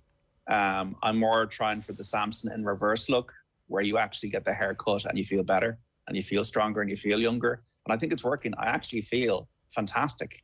I feel so refreshed. The only time I'm going to feel more refreshed is when I go into a pub and have a pint after this, because I felt great yesterday after this haircut. I was like Augustus Gloop in the chocolate factory yesterday, walking into the hairdressers, into the barbers, just like, this is all my Christmases come at once. This is amazing. Just I want to gorge on everything that is to do with the barber shop, to be honest. Just hook it to my veins. And after 5 long months, it was great to be reunited. You hadn't had a single haircut in the 5 months. Nobody had kind of taken a scissors or one of those late nights, like nothing. It kind of got to the point in, say, February, where I was like, okay, I'm doing okay here. Barbers will be open next month. Then we got to March and I was like, this is not looking great anymore. And then I was like, I'll definitely be open next month. And then in April, it was like, holy crap, I look like an absolute monster right now, which is, I guess, something that doesn't tend to happen, or isn't usually something I use to describe myself. But here we are, May, finally they opened, and what a day. And John, yours was good? It was fantastic. I had to wait about an hour, but it was worth the wait. And all I can think of when Eoin makes the Augustus Gloop reference is chocolate milk coming out of gold taps. Yeah. And just craving now for a pint of chocolate milk, but it's a bit early for that, I suppose. But yeah, I feel fantastic. And it's amazing what having a mop on your head for 4 months can do to your mental well-being at times. But I suppose it's the least of people's worries. It turned out it wasn't. It's been a very important moment for a lot of people to get back, and for various reasons. I thought the opportunity to grow wild was something that both of you would actually embrace. No. Well, I mean, to be fair, a lot of people are saying, well, you should be glad you have hair, but my hair grows like a forest, and even tried it with the the other half tried to, the better half tried to make a job on it never, but it just keeps on growing, and it was just doing my head in. And thankfully now we're to a stage where the stress that is actually on top of my head is gone.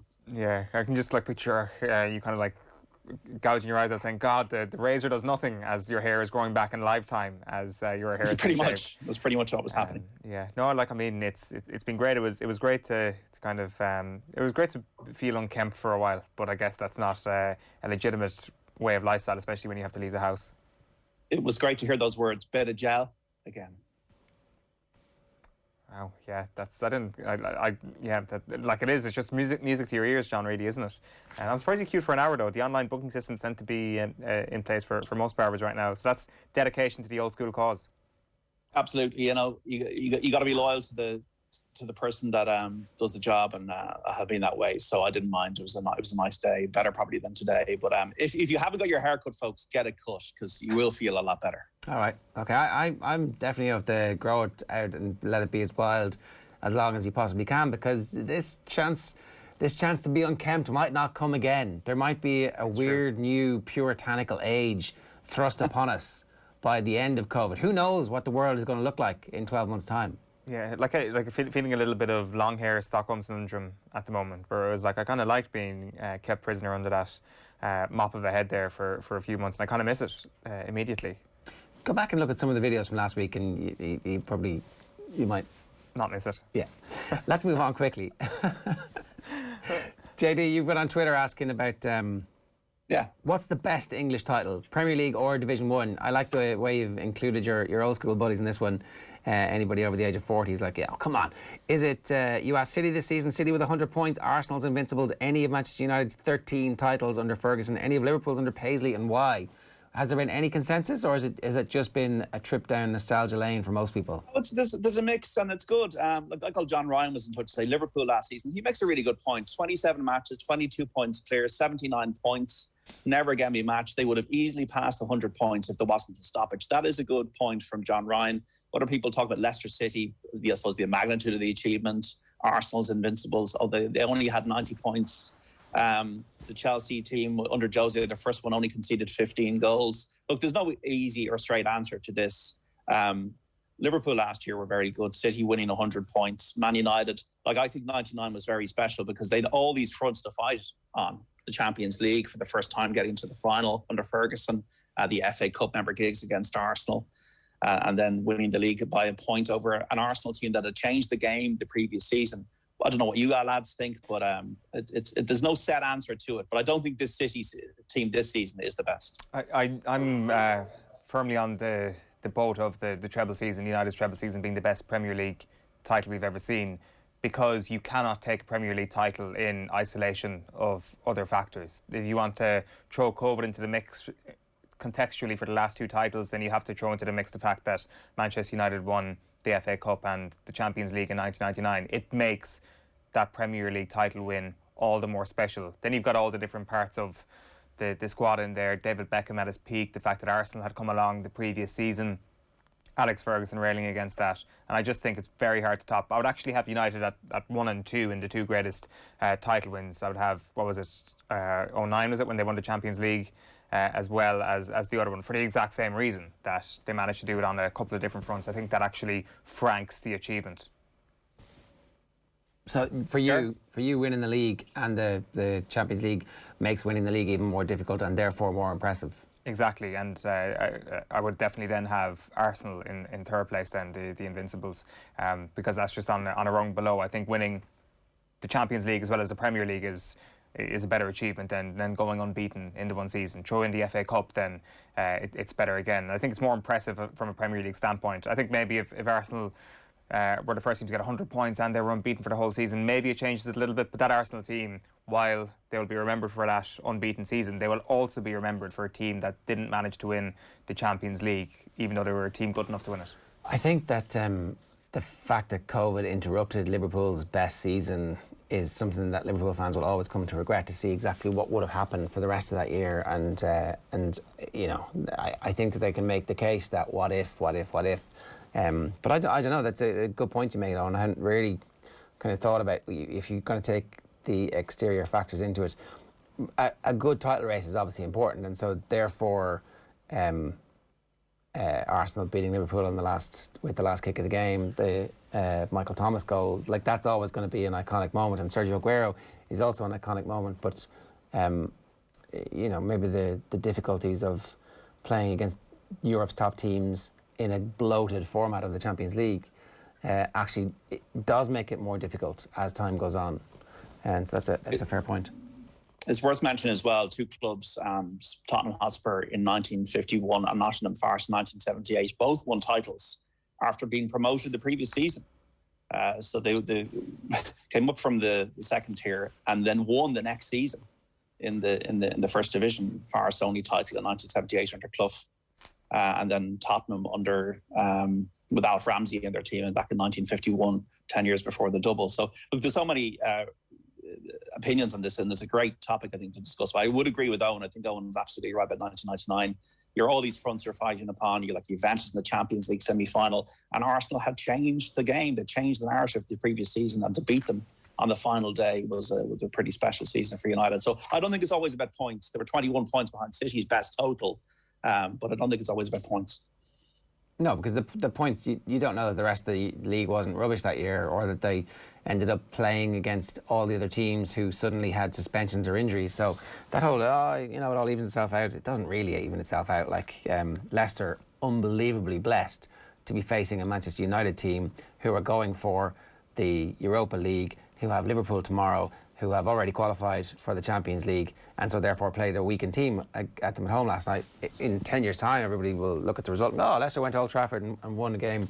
And it's not the same as winning a game at Old Trafford next season, early on in the year. So 100%. Let's move on, because we've got to get to virtual insanity as well. But first, what is going on in the actual world of sport today?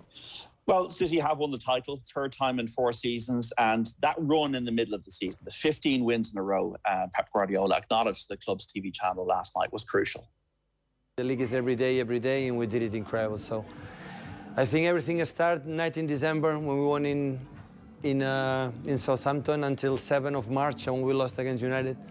So that period, 19 December, 7th of March, we won absolutely everything, all the games, and that make us, the Premier League be possible. So Chelsea trying to get their Champions League place secured for next season. They play Arsenal at Stamford Bridge tonight, 8:15. Celtic against St Johnstone in Scotland from 6:30 at Parkhead. Waterford will forfeit that match against Sligo Rovers this Saturday. A case of COVID in the squad. They played youngsters the other day and were thrashed by Drogheda 7-0, so they're not going to fulfil this fixture this weekend in the League of Ireland Premier Division. Tadhg Furlong admitting he was offered a longer deal by the IRFU this week. The Leinster prop will be part of the Lions tour of South Africa. He's a 28-year-old now, signing a 12-month deal. He says that's what he wanted, and he's an official Vodafone ambassador as well for the Lions, and he admitted he was nervous watching the squad announcement. I was bricking it. I was absolutely bricking it, and it's hard to think what it was like 4 years, because we're in Leinster in the canteen 4 years ago, and you kind of miss a lot of the build-up. We were training, and you kind of just get to the names part, where this time you're sitting down watching the intro and the build-up to it. And I kind of had in my head, all right, if I'm going on this thing, my name's coming out after Toby Faletau on the alphabetical order jobby, and Xander Ferguson came out, and I was like, F-A-F-U. And you're doing all that stuff in your head, and next thing you get called out, and it's just like, thank God. Wexford goals from Tadhg Furlong, fair play to him. The Munster Hurling Championship, June 27th, the Sunday, we'll see Waterford against Clare. The winners will play Tipperary. July the 3rd is when the All-Ireland champions Limerick take on Cork. June the 26th for the Football Championship, Kerry-Clare. And we also have Limerick and Waterford on that day. Racing later at Dundalk. Few Irish involved at the British Masters at the Belfry, which starts today. Paul Dunn, Niall Carney, Cormac Sharvin, Colin Moriarty and Jonathan Colba. Okay, so busy field there. Let's talk about virtual insanity, JD. How are you getting on? It's yo-yo. It's a yo-yo. I should be really buying a yo-yo in the toy shop and bringing it around in my pocket because it's up and down. But I'm hoping you never lose faith. You never give up. It's funny, I put a few shillings virtually on a guy called Patrick Rogers. Now, I didn't tip him because I knew he'd blow up, but I put a bit of money on him at 629 to 1 on Betfair last week, and he was sharing the lead at halfway. And it just reminded me that in golf, unlike all the other sports, there's always a chance.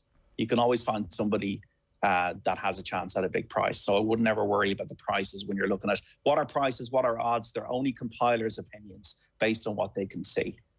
So never be afraid of a big price winner in golf. Rory McIlroy was a decent enough price last week, and he'd be a much shorter price for the PGA. But this week is the Byron Nelson, a classic in Dallas. The headline tip, Scotty Scheffler, 18-1 for 5 each way, virtually. He's from Dallas. Craig Ranch is located in the city suburbs. He's done everything but win. Second at the World Match Play in Texas this year.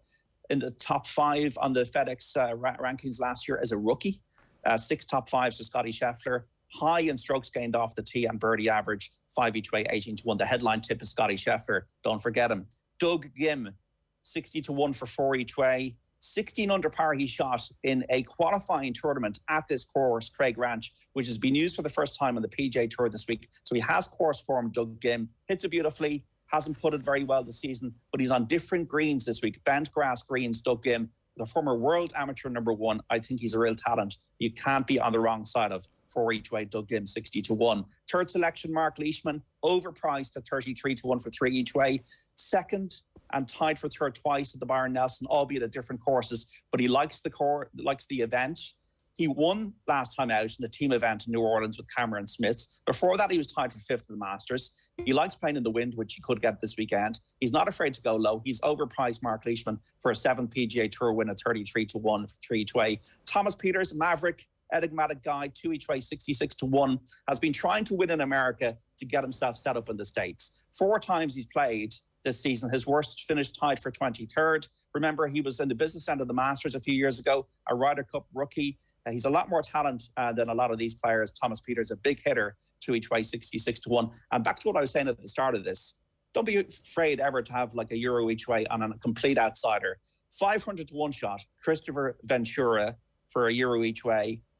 He, once again, like Doug Ghim, played at this course before, shot 66 and 69 on the qualifier. As his form has fallen completely off a cliff. But back in the fall, as they say in America, of last year, he had 2 top 10s in the PGA Tour. He won out of nowhere twice on the Corn Ferry, the feeder tour in 2019. He's a young guy from Norway. Victor Hovland, obviously the man to follow from there. But Christopher Ventura at 500-1 was probably 80-1, 90-1 for these tournaments back in October, November. So Ventura, Peters, Ghim, Mark Leishman, and the headline tip each way this week is Scotty Scheffler, OTBSports.com and on the OTB app. All right, JD, good stuff. Hopefully this week's Virtual Insanity has a winner for you. Thanks very much for that. More from John, of course, across the week and all day Saturday afternoon on Off the Ball on News Talk. OTB AM live in association with Gillette. Good morning start with Gillette, giving you the confidence to tackle the day ahead. So we've been rating the Irish seasons, and we've been talking about what players need a big off-season to improve on either a bad last 10, 12 months that they've had, or a bad club situation, or something's going on. I made the suggestion yesterday that if Everton aren't actually going to pay Seamus Coleman the way they claim they should, and if they're not going to back up with actual money the nice things they say about him, then he should consider a move. This did not go down well. No, it didn't. I was trying to talk some sense into you yesterday, Ger, but it turns out I didn't do a good enough job. And the Everton fans on Twitter have been letting you know, I think. I don't think your mentions have been on fire, because I think at Off the Ball on Twitter is an account with class, and they wouldn't want to do that to you. So I think it avoided mentioning you. So you got off scot-free on a personal level, but if you dive deep into the recesses of the internet, you'll find a lot of hate for your take. A lot of people are saying, he's injury prone, he's 32, he'll never play, he'll be on the bench. My point exactly was that he'll play 18 to 20 games next season for a team like Manchester United. And actually, do you know what? Having spoken this morning with Vinny Perth, who was like, stick Aaron Wan-Bissaka in centre-back, play Seamus Coleman in a bunch of games as that very far forward player who can unlock defences. If you get 25 or 30 games where Seamus Coleman plays meaningful minutes, that's a massive win for everybody. I was going to say, when Vinny Perth was saying that earlier on, that there is one particular Irishman who would be perfect for that sort of system if you wanted to adjust to somebody who's a good fullback. But you bottled it. Like Leicester are doing, you bottled it. It's your opinion. I'm not going to take your ball and run with it. This is all yours. You've got that hot potato in your hands. Right, well, let's move on from Seamus Coleman because we did enough damage to that yesterday. But go back and watch the whole thing. Yeah, like, I mean, go for it. Go back and watch the whole thing. Go and watch Ger saying that Seamus Coleman would have a better life outside of Goodison Park, even though he's well en route to becoming a club legend and everything, and actually quite good, and he's playing every single game, and it's clearly the best place for him. But you can make your own mind up on it. We also did Brighton yesterday. Much less fanfare from the Brighton fans about this. We were talking about Aaron Connolly, we were talking about Shane Duffy, we were talking about Jason Malumbi. I think we kind of came to the conclusion that maybe all three might be on loan next season. That certainly for Connolly and Malumbi, getting some good game time next season is probably necessary for them. We might move on to Southampton next. They were playing last night, obviously. We had Michael Obafemi coming off the bench. Shane Long, obviously, the other player of interest here. Will Smallwood, obviously, at Southampton, did his ACL in January, so his season's been a bit of a disaster after that. But Shane Long and Michael Obafemi, both in an interesting position. Obviously, Shane Long is facing into the playoffs at the moment. His season is far from done. He scored a couple of goals since going to Bournemouth, but hasn't exactly been shooting the lights out there. It's probably his level at this point, isn't it? It's hard to see a route back to the Premier League for Shane Long in a starting sense. Maybe if Hasenhüttl has a conversation with him and it's made clear that he will be an impact sub at certain points in the season, then he'll be happy to do that. He's obviously at the age now where it's hard to see an uptick once again from Shane Long. The thing is, if he's sitting on the bench and coming off the bench, he might be in competition with Michael Obafemi. As I say, he came off the bench last night, got 24 minutes against Liverpool the other day. He's had his injury troubles, obviously, this season as well. When it comes to his current deal, he's only got 1 year left on this, so I do wonder if actually does he sign a new deal, does he go out on loan to actually try and get a few more minutes, because he's the type of fella who, when we were talking about Aaron Connolly yesterday, you could see him getting a dozen or more goals in the Championship. Obafemi's probably in that realm. But the thing is, since he's come back, he's getting these minutes off the bench, there probably is a world in which he does get more significant game time for Southampton next season. So I think when it comes to Shane Long, it's probably not an immediate future at the club when it comes to next season, but with Michael Obafemi, there probably is. It's hard to know, isn't it? Like, so Danny Ings was playing last night and the team played well and he's getting some minutes, but if they sign depth, do you know? Well, like, that's it. And obviously they got Shea Adams, who's had a good season again, and he finished last season very strongly. Like, Obafemi was due to go on loan to Swansea in January, is the thing. So we know the train of thought that Southampton had. The only reason why I'm saying that it might be different is that he's only got a year left in his deal. Maybe you go out on loan. Maybe if Swansea don't get promoted, that happens again now that he's fully fit. And he goes there and maybe he has a brilliant season and Southampton give him a new deal. I think, given the fact he's 20 years of age, Southampton probably don't want to risk him exploding and not having him signed up to the club. So I wouldn't be overly worried about that. I think game time is really important for him at the moment, but is it going to be better than getting significant minutes off the bench? As you say, maybe Southampton go out and sign an additional attacker and then Obafemi is one rung down on the ladder. So that's the lay of the land at the moment in Southampton. Next up, just to kind of roll through some of the other clubs at the moment, Burnley is an interesting one because of Robbie Brady. Like, the Robbie Brady situation at this particular moment is completely up in the air because he's out of contract this summer. 23 league starts only with Burnley over the last 3 seasons. Obviously, after doing his ACL in 2018, he struggled to get that form back. It really has put the halt on his career progress. And I wonder with Robbie Brady, given the style of player he is, I know Nathan said in the past that maybe a drop down to the division would be good for him, but I wonder would a trip abroad actually be good for Robbie Brady? I mean, we're seeing Josh Cullen playing pretty well in Belgium at the moment. I wonder, would Robbie Brady be the perfect case study of somebody who could go to mainland Europe and actually carve a pretty good finish to his career for himself? Yeah. Like any particular league, anything, like, what are we thinking? Well, like, when we look at what's actually happened with Cullen in Belgium over the last little while, I mean, is that the sort of football we're familiar with Robbie Brady playing? Is this a situation where he could go in there and maybe it's a little bit less of a physical graft throughout the season, and the ball playing skills that he has, the the gifted nature of Robbie Brady, I think it might thrive a little bit more there, or in the Dutch league. And I mean, no, go to around Mallorca or go to like Seville or I don't know, anywhere along that Mediterranean coast. Like have that kind of lifestyle move. No, go to Monaco.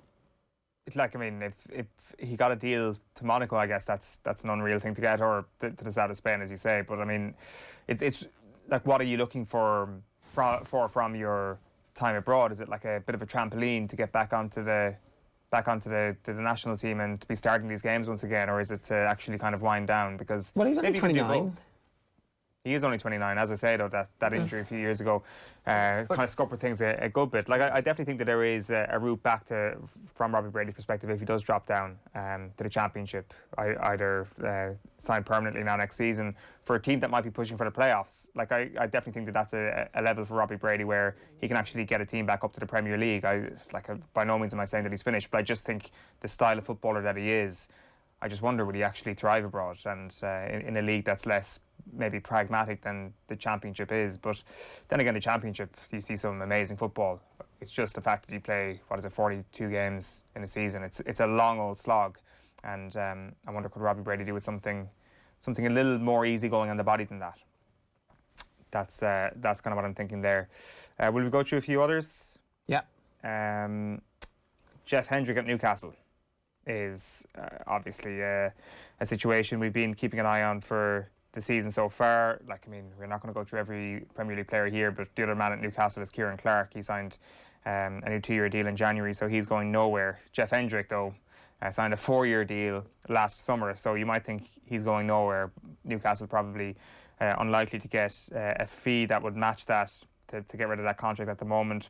He struggled to get back into the team after he got sent off in February against Southampton, and he's not been getting much game time recently. You look at that Newcastle midfield, you look at the fact that they got Willokin from Arsenal, they've got Shelby, they've got Longstaff who tend to make up that midfield. As it stands, Newcastle are playing Premier League football next season, obviously, but as it stands, Jeff Hendrick is not getting back into that midfield. And what's going to happen with Joe Willock? Newcastle are either going to try and get him again, or they'll sign another player in that midfield. I think they probably made that decision a few months ago. So Jeff Hendrick, do we see another uptick from him next season to be able to get back into that starting team? This season started pretty well for him, and things have unravelled a little bit for him. So I wonder, is he going to be another man in the move? I don't think so. Is it? It's one of those. His contract is until 2024. So, but on loan is kind of what I'm thinking here. Are these sort of players that are happy to get minutes off the bench? Like, in his current state, maybe Jeff Hendrick is happy with that. But if he moves another spot down after another piece of business, maybe in the transfer window from Newcastle, maybe that changes. Maybe he does look to drop down a little bit, do a Conor Hourhan and things, and actually look to get some game time. Like, Conor Hourhan, obviously, he's probably sitting pretty at the end of the season thinking that was a really great decision to drop down to the Championship, and who knows, he could be playing Premier League. He could end up getting a team promoted to the Premier League at the end of the season. But like, maybe we're just tarring all these people with the one brush because they're all Irish. But I wonder, could Hendrick learn a thing or two from what Hourhan did when it became apparent that Hourhan was not getting into that Villa starting midfield? But he now has a good chance of maybe being worth something to Dean Smith next season. Yeah, by playing himself back into form. Yeah, like I think that's probably what Jeff Hendrick could really do at Newcastle. It is a shame. I do think that red card in February kind of scuppered things for him a little bit, a good bit actually, and he's just really struggled to get back into the team after that. And we just think back to last September, once the season started, things looked so optimistic for him. Things looked so optimistic for James McCarthy, and the season from an Irish standpoint has just been a complete nosedive ever since then. A wasteland at that level, certainly for those players, those most experienced of our players, the ones, the 50 caps and more, who you think it's going to be important for them to kick on and actually establish what the culture is of the new team under Stephen Kenny, and they haven't really been available to do that. So 8 minutes past 9 this morning here on OTB AM. We're going to bring you the Type 5 with Neil Treacy next. OTB AM. This is OTB Sports Radio. Off the ball. Jamie caught Frank with quite a bad challenge, and physio's patching him up, and Les Seeley, his turned to Frank, he went, Frank, get back on and do him good and proper. He said he took a liberty there. He said, make sure you leave it on him good and proper. And I'm stood there, I'm thinking, oh, hang on, he's talking about him doing this ain't right, you know. Off the Ball. Weeknights from 7 and weekends from 1. This is OTB Sports Radio, live 24/7 on the OTB Sports app. Sean, what's that thing going round the garden? That is our new Husqvarna auto mower. Auto mower? Yeah, it's a robotic lawnmower from Husqvarna. Cuts the grass automatically, has GPS tracking and an app. Even works in the rain. I just thought, why spend time cutting grass when I could spend it with the family? Great! You can put the dinner on, so... No can do, love. Have to paint the man cave. Husqvarna auto mower. Never mow again. Learn more at husqvarna.ie. OTB AM. With Gillette, put your best face forward with our new and improved razors. Right, 10 minutes past 9 this morning here on OTB AM. We've got the Type 5 with Neil Treacy. That's where we're starting. Neil, the props union that you're a member of. Proud day for you yesterday as Tyke Furlong announced, I'm going to sign a deal, but only for 1 year, because I think that the world is going to be in a better place in 12 months' time. Not only that, I think I'm going to be in a better place in 12 months' time. Not only that, I think the whole world is going to be ringing Tyke Furlong saying, come and play for us. Top 14 owners putting away their few pounds every week into the credit union just to stash it away to approach Tyke Furlong in a few months' time. Smart and sensible way to do it. No, it's very interesting, to be honest. The fact that he only took a one year contract, and as you can see on OTBSports.com this morning, we have quotes from him saying that there was a multi-year deal on the table. Now he doesn't go into details about whether that multi-year contract was for the same value, or was it for less than he'd be getting across just 1 year. So that's probably what we have to speculate on. Is it more lucrative for him to be taking a 1 year deal and taking, because he does have a little bit of risk involved in it, that, if he gets another bad injury, if his form falls off a cliff, which, look, we've seen it happen, injury is very much a possibility as well, given you're coming off the back of a long season and a Lions tour. That's when things can be picked up like that. But he's backing himself at the end of the day that in a few months' time, he's going to be in an even better position rugby-wise, and financially, I suppose that the RFU are going to be in a better position to be able to offer him more money as well. Yeah, do we have any idea how much a tight head prop is paid these days? What's the going rate? It's kind of hard to say what the going rate is. It is one of the better paid positions on the pitch, is probably the best way of putting it. You see the position charts that I think it's Sportif bring out every year, and they kind of rank it across the top 14, the Premiership and the Pro 14. I was trying to figure out what the name of that league was these days, but they break it down as to what are the most lucrative positions in the pitch across these various leagues, and generally speaking, it is tight head, prop, out half, and second row are the in around the top three in those three divisions. Well, interesting enough, something like hooker and loosehead are much further down the chart. So he is in very much a money position, and if he is going to have a very, very good Lions tour and maybe start the season well for Leinster next season, then these negotiations are realistically going to be starting in another, what are we going to say, 4 or 5 months' time, maybe? Yeah. It's not as if we're waiting another 12 months. It's not as if he has to have another good year of rugby to be in this excellent bargaining position. He just has to keep playing like this for another few months until they step back into negotiations. And hopefully by then, the RFU are going to be in a position where, even if they don't have fans back in the stadiums, that at the very least they have light at the end of the tunnel, and they have an idea of when they are going to have it, and they can map it out accordingly, because I think Tyke Furlong is a must keep. How many players exist in the realm of Johnny Sexton when Sexton went to Paris to play and was allowed to continue playing for Ireland? How many other players at the moment would exist in a similar realm? I'm honestly, you have to make a guess on it, because the important part is David Nusafora wasn't calling the shots back then. He is now. And he is he seems to be, at the very least, a very, very stubborn man and a very, very hard man to budge off his convictions and his opinions. And that's the dangerous game, for instance, that Tadhg Furlong would have to play if the offer coming in from the IRFU isn't as good in a few months' time, and they're not able to give him the big money.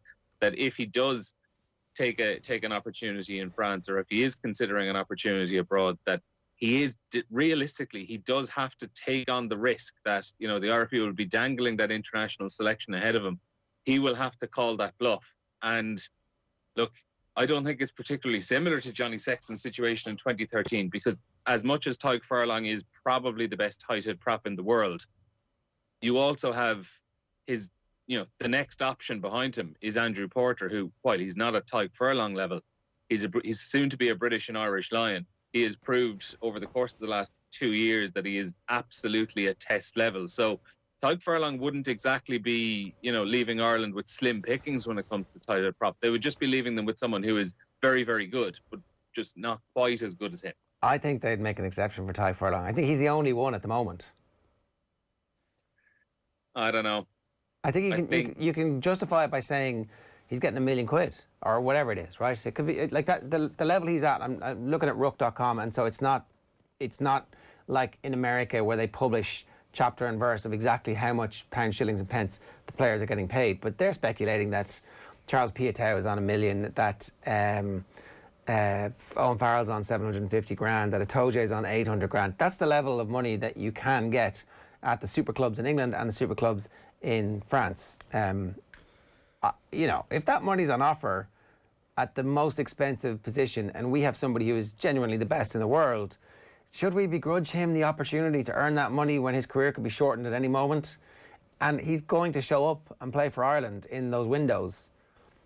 I don't know. I think it becomes very difficult to defend that position for exceptional cases. When we've made exceptions before, like Tommy Bowe went away and played brilliantly and came back and played brilliantly, and like this is not necessarily the kill shot to Irish rugby that it has been in the past. It's changed, but it's changed so much since then. Like you look back at in that decade when Tommy Bowe was abroad playing with the Ospreys and things like that, there were so many Irish players playing abroad.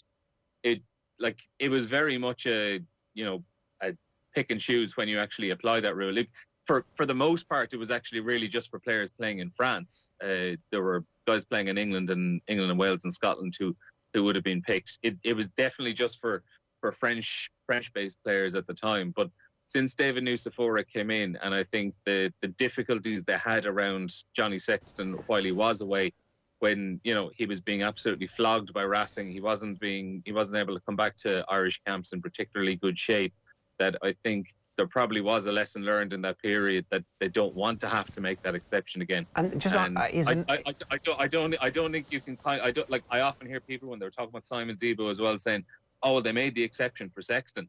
They did make the exception back then. It wasn't as hard a rule back then as well, and also they really, really did not like having to do it. And I think they will be doing everything they can that they won't have to do it ever again. Yeah, the Porter point is important in that context, though, that the drop-off between Sexton and the rest was bigger than the drop-off between Tadhg Furlong and Andrew Porter, and that's Andrew a key Porter point. can't play 80 minutes. Like, that's not what happens anymore. You need two. You absolutely need two. So it's not the drop-off between Furlong and Porter. It's the drop-off between Porter and whoever's next, and that's a big drop. It's true. There isn't somebody who's test ready at the moment. I guess that's up to the Leinster Academy to produce another one. At the same time, people are trying to move Andrew Porter off to Loosehead as well, and that would essentially leave a massive gap. Yeah, I don't think that makes any sense. It's especially not, and it's obviously not going to happen now while Furlong has this negotiating position over them over the next few months. I just think that, like, professional sports players risk life and limb, particularly, we understand the concussion issues around rugby.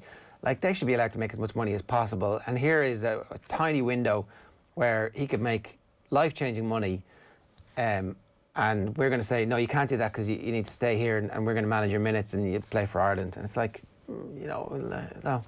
I understand the point, and I know why the IRFU have done what they've done.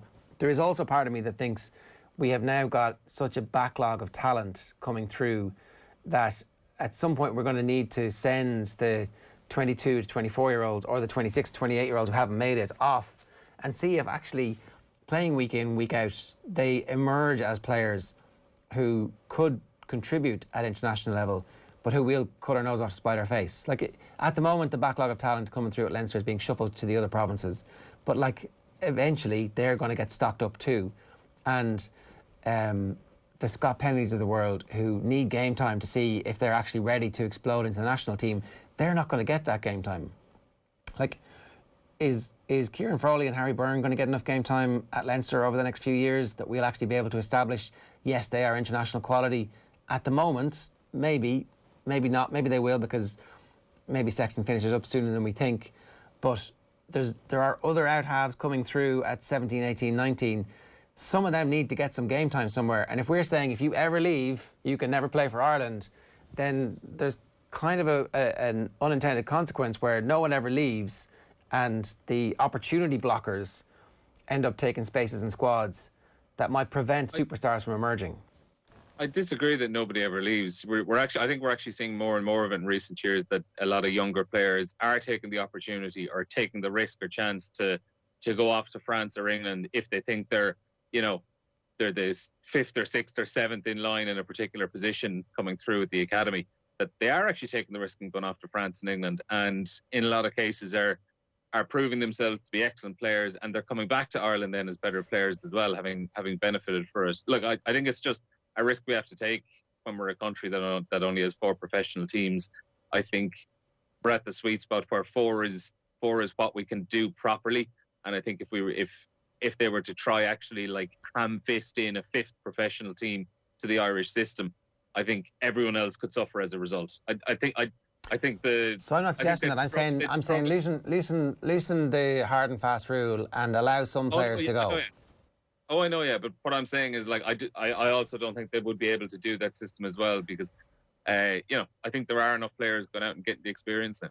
But like, is that not the thing, though? Is that, like, so say what Neil's point there, Ger, is that they let players go abroad. Say Kieran Frawley. What would be the harm in letting him go abroad? And then if he shows himself to be good enough for test level, then he comes back and plays with an Irish province. The Irish, if you go out, pick up the phone to him and say, come back next season. It doesn't necessarily need to be, he's stuck in France now. We can never bring this guy home. He can never play for Ireland. Well, it would only be to help his development and then bring him back to an Irish province. But bring him back to an Irish province, what if he's like, marries a local, What if he has like time of his life and decides that... The local can come live in Ireland. I mean, it's like, but the only way we'll pick him now is if he comes back to Ireland, and like we already have established out halves at Leinster and Munster, say, and so the option is one of the other...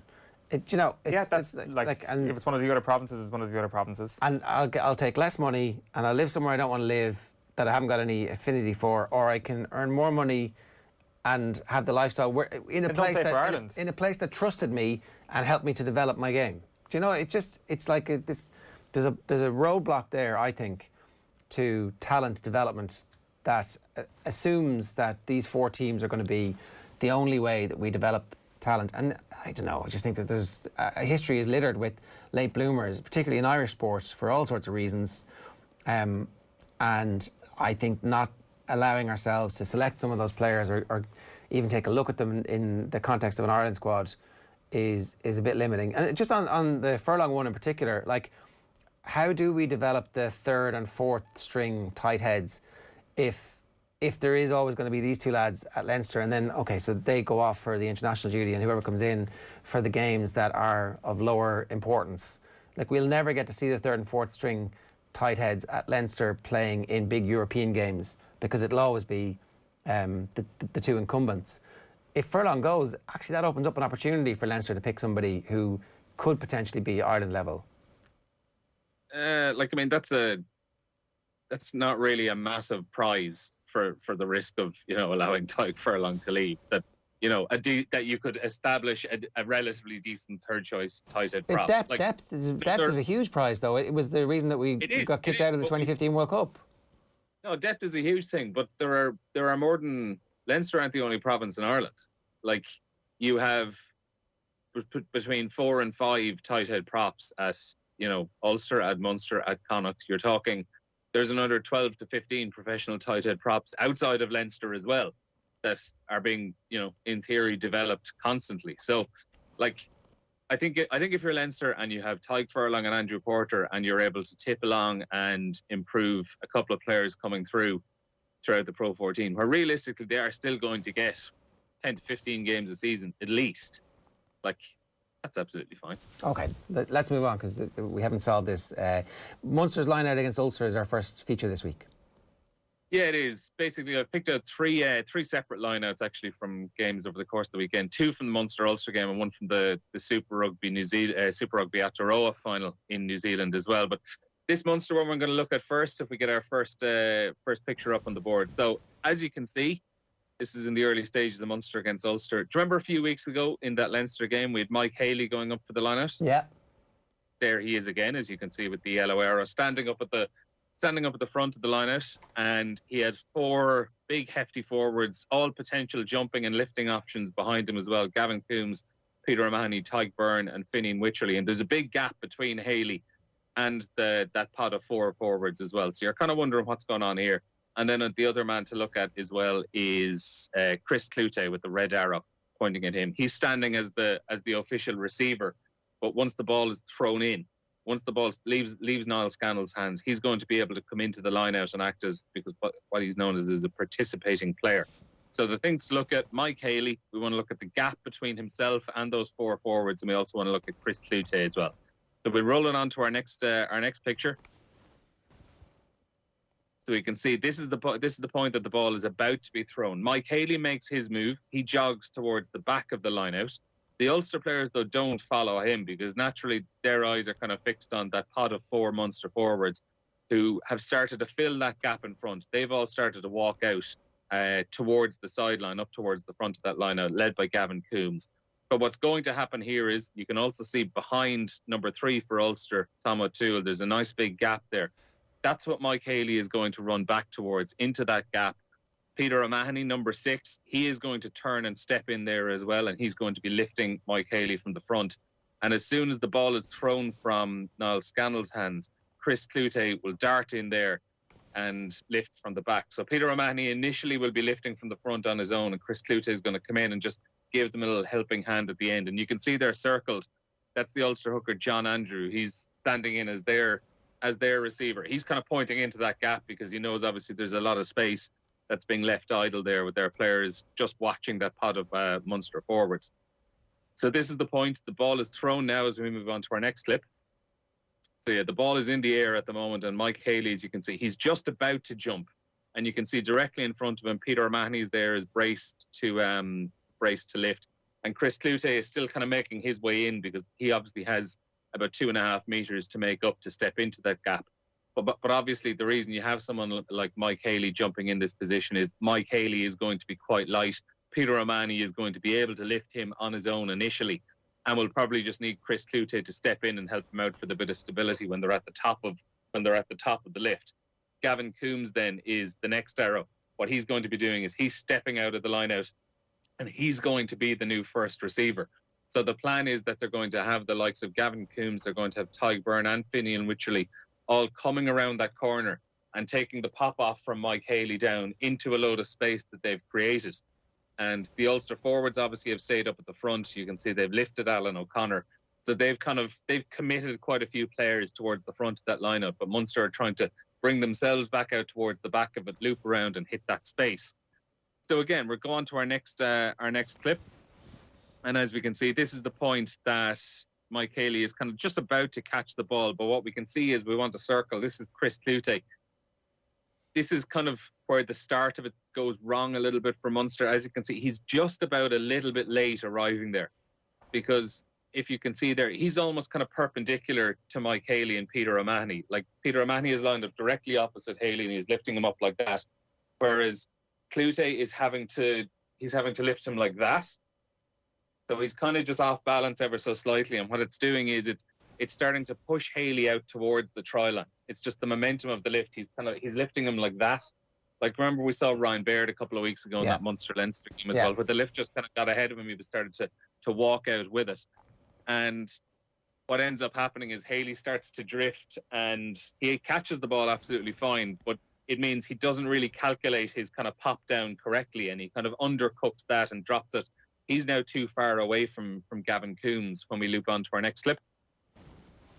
As you can see there, this is Gavin Coombs just coming around that corner. He's trying to take this pop, but Mike Haley, he just kind of undercooks the little pop down towards him, and that's where the play ends. But as you can see here, like, Coombs is looping around. He was going to be hitting that right into space. He would have had Finian Wycherley and Tadhg Byrne for support, while those Ulster forwards are kind of they're caught out of position ever so slightly. They've moved out towards the front of the line out. It's a very, very elaborate move, but what they're obviously trying to do is to get Coombs running back in field, space in front of him, gain momentum. In fairness to Ulster, just out of shot, they have Nick Timoney reading the situation well. He's actually closing in that space. You can't really see him at the moment, but you would still make someone like Gavin Coombs favour to get over the gain line. And because those Ulster players aren't following, you can see how many of them are taken out of the defensive set for the first few phases at least. So what Munster would probably be doing here is have more forwards moving out in the open, and they'll just keep coming out around that corner onto the open side where Ulster are going to be exposed with numbers, and then probably just, come back and change the angle of attack afterwards. Okay, so that's the first one this week. What's next? Next one is an Ulster line-out from that game against Munster later on in the match, though, and it is... I know it's kind of linking back to another one we did a few weeks ago where Ulster, do you remember they went short with a line out against the Northampton Saints, and it led to that lovely little break by Alan O'Connor and ultimately ended up in a try. But they call a 5 metre line out here, or 5-man line out. They're 5 metres from the Munster line. The first person we're going to look at here, though, is Nick Timoney, who's standing there. He has the red arrow pointing at him. He's standing in as the receiver on the line out. Now, we go on to our next clip. What he does here, Callum Reid obviously steps up towards Geordie Murphy at the front of that Ulster lineout, who's going to be jumping. And what this is doing, obviously, this is creating a big gap at the front of the line running into, and he's going to be taking a short line out. There's going to be no, it's just going to be straight into his hands on the run. So they have a lot of timing to get right here. The throw has to be, it's difficult to throw down like that over your head and keep the ball low. It's difficult to keep it straight when you're doing that. It's difficult for Nick Timoney to time his run so that he's stepping in at just the right moment, and also that he receives it beyond that 5 metre line. So here's how it goes. We'll roll it on to our next one. Oh, yeah. We've got that. Appear to have lost Neil. Ah, that's unfortunate. Geordie Murphy jumps and he's lifted as if everything is normal. Munster by that. The ball goes into the hands of Nick Timoney. And as you can see, he's just beyond that 5 metre line. So everything is going absolutely fine. Timoney charges in, short throw executed well. Can be very difficult to time that, as I said as well. But as you can see from the black mark, he's there and the throw is straight. And we'll roll it on to our next one. And he gets absolutely smashed by Kevin O'Byrne. It didn't work. Munster's defence didn't buy it. Kevin O'Byrne absolutely levels him. Roman Salanoa gets in there for good measure as well, and Nick Timoney ends up. He does well in the end just to recycle the possession. But it brings us back to why they chose this, because we're going to go on to our last clip here as well of the Ulster line-out. And this is actually bringing us back to before the ball was thrown. So this is the setup just as Geordie Murphy joins. With the benefit of hindsight, obviously, we can pick this out. But it is difficult to see how this was going to work. So you can see there, 1, 2, 3, 4, 5 Munster players are numbered there. That's 5 Munster players: Roman Salanoa, Kevin O'Byrne, Andrew Conway, and to a lesser extent then a little bit further away, Nick McCarthy and CJ Stander. Because that line-out is only 5 metres from the try line, Conway and McCarthy, for example, are able to defend far, so Conway and McCarthy 3 and 4 there. They're able to defend far, far closer to the line-out than they would be if this line-out was pushed out towards the 22. Normally they'd have to be 10 away. Because this is a 5 metre line out, they only have to go back as far as the try line. So straight away, they are closer to the action. They are closer to being able to defend. Also as well, this would be more effective out towards the 22, where the defence has to be further back. There's more space to attack and draw people in and kind of create overlaps. Here, though, you're outnumbered. Also, have a look as well at Roman Salanoa and Kevin O'Byrne, who have numbered 1 and 2 there. Now, shoulders are square. They're primed to be tackled. They're not caught ball watching. They're guarding the space rather than following the ball. And then Ulster throw the ball to Geordie Murphy kind of around, I would call that kind of a front middle position. So realistically, they'd probably be better if they want to be kind of taking someone down that blind side and drawing Munster defenders away.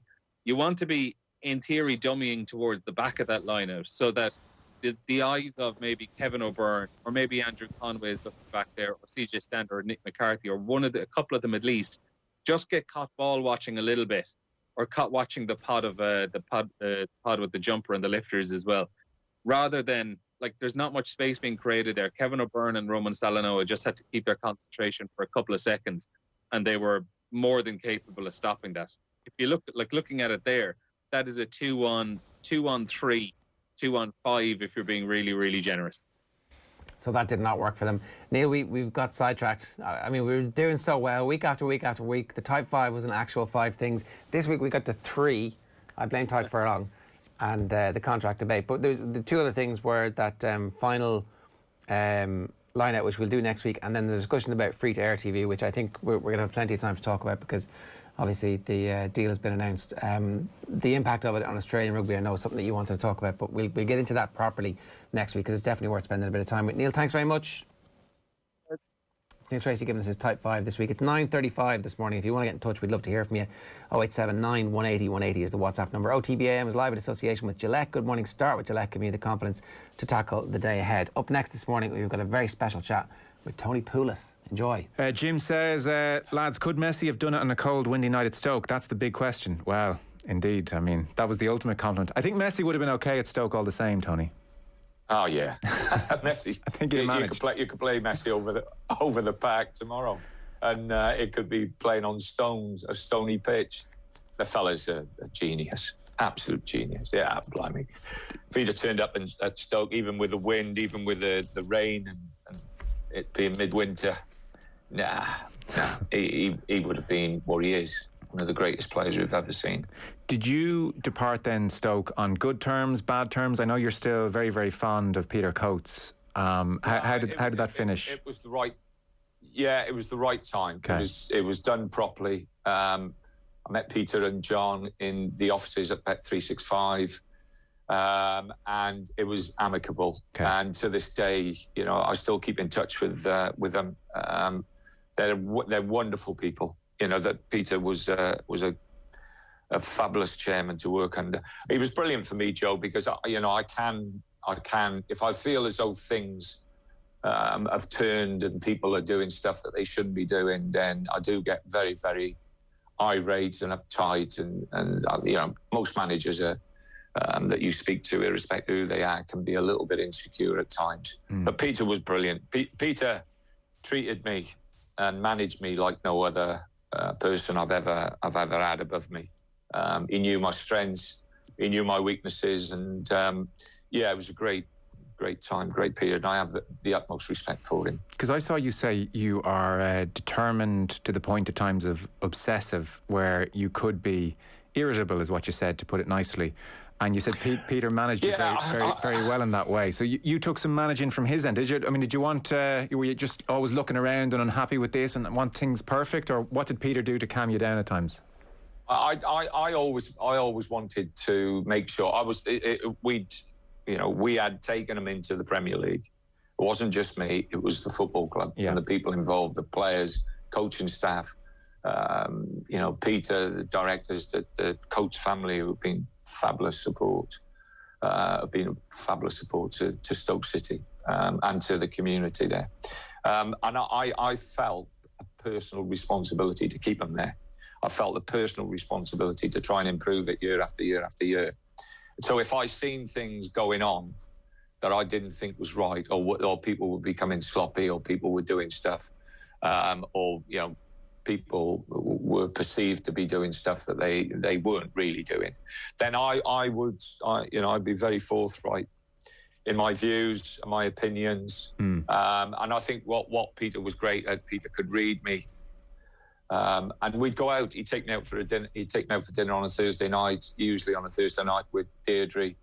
Malcolm, his driver, and we'd sit there, and after a couple of glasses of wine, he'd talk about, he'd bring it up, but he'd always bring it up when he had me. We'd talk history, which is a topic that I really, really enjoy. And Peter's a well-read person. And we talk about something that some event or some, I don't know, some happening with World War I, II, or the Napoleonic Wars or whatever. We'd go into something. He'd get me nice and comfortable, nice and relaxed, and have a couple of glasses of wine. And then he'd say, listen, on that point, I think you're a little bit out of order there. Or, listen, that's, I'll take your point, and I've spoken to people. We'll make sure that doesn't happen again. So he was fabulous. He was, just the way he managed me and the way he handled me. And I think Peter had great experience. He'd worked with Lou McGarry, Joe Jordan. I know he had Chris Kamara, and so he'd had he'd had some sort of strong characters there as well before. He had Gary there. Gary Megson was there as well. So he had some strong characters and some strong people. So we'd had the experience of working with these people, and he could he could work me, Joe. He could definitely work me. And have you mellowed?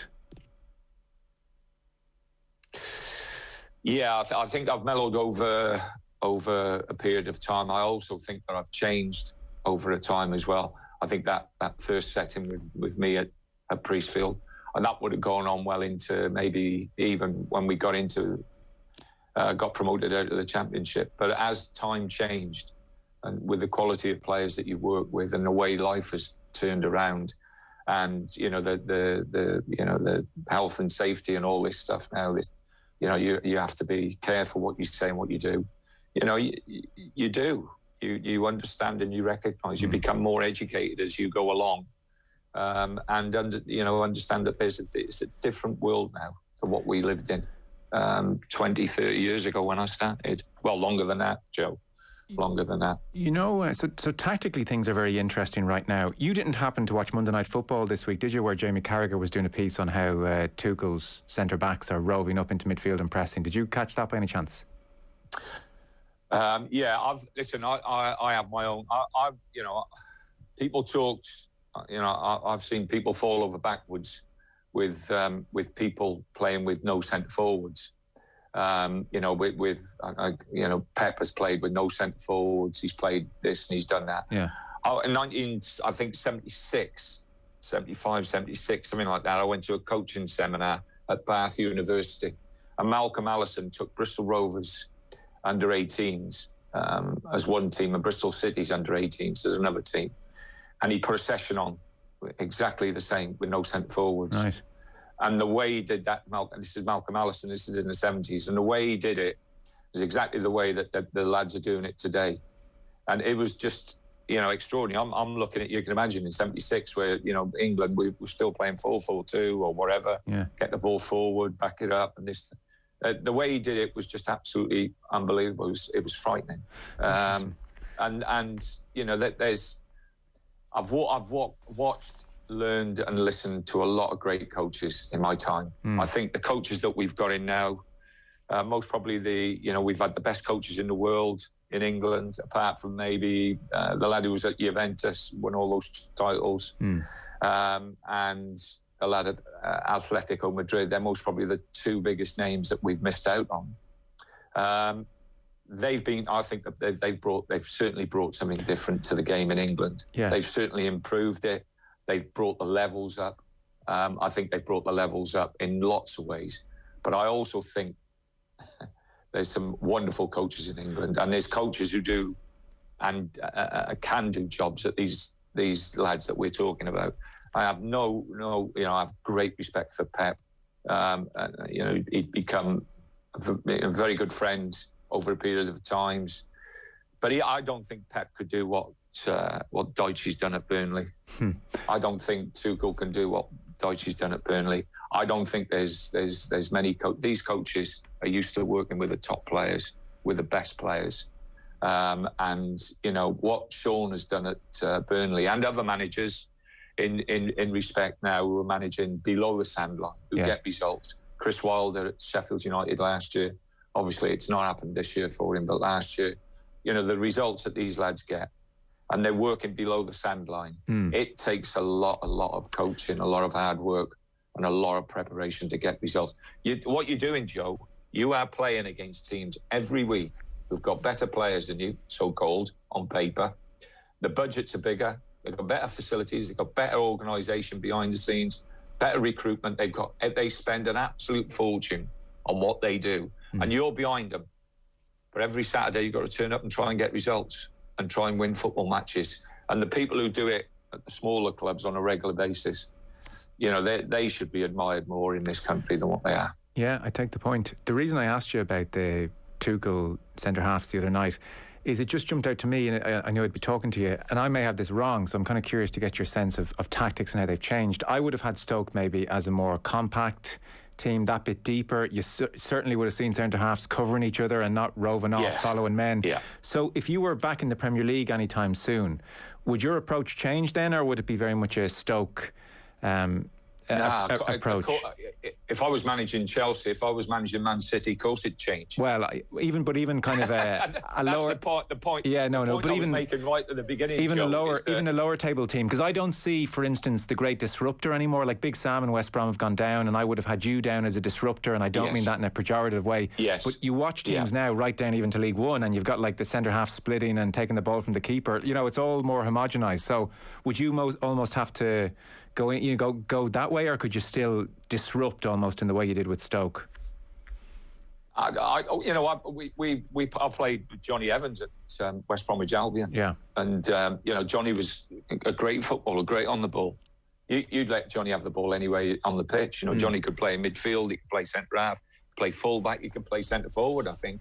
So if you've got players like that, Joe, who are comfortable with the ball and not going to cost you, then, yeah, why not? But if you haven't, if you've got stoppers, if you've got Shawcross and Huth, and people who are, their strengths are defending, not dealing with the football, especially under pressure, then you wouldn't put him in. I wouldn't put him in that position. Yeah, Joe. It's common sense. As I said, really.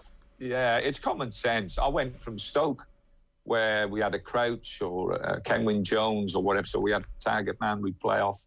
So we'd always be looking to play off them and get setups to go wide. And then I went to Palace with Balassi and Punch and wide, and Cameron Jerome up front, who was a runner. So you got three runners. It was we had to play completely different at Palace than what we did at Stoke. And then when I went to West Brom, we had midfield players as our best wide players. So instead of playing, and we had a lad called Bobby Brown, who they'd signed from abroad somewhere. What's his name? Saido Berarino. So Saido was a young lad, 20 years of age, playing as a 10. So we completely played different there. We played the wide players inside the pitch. And we played Saido and Brownie a little bit deeper.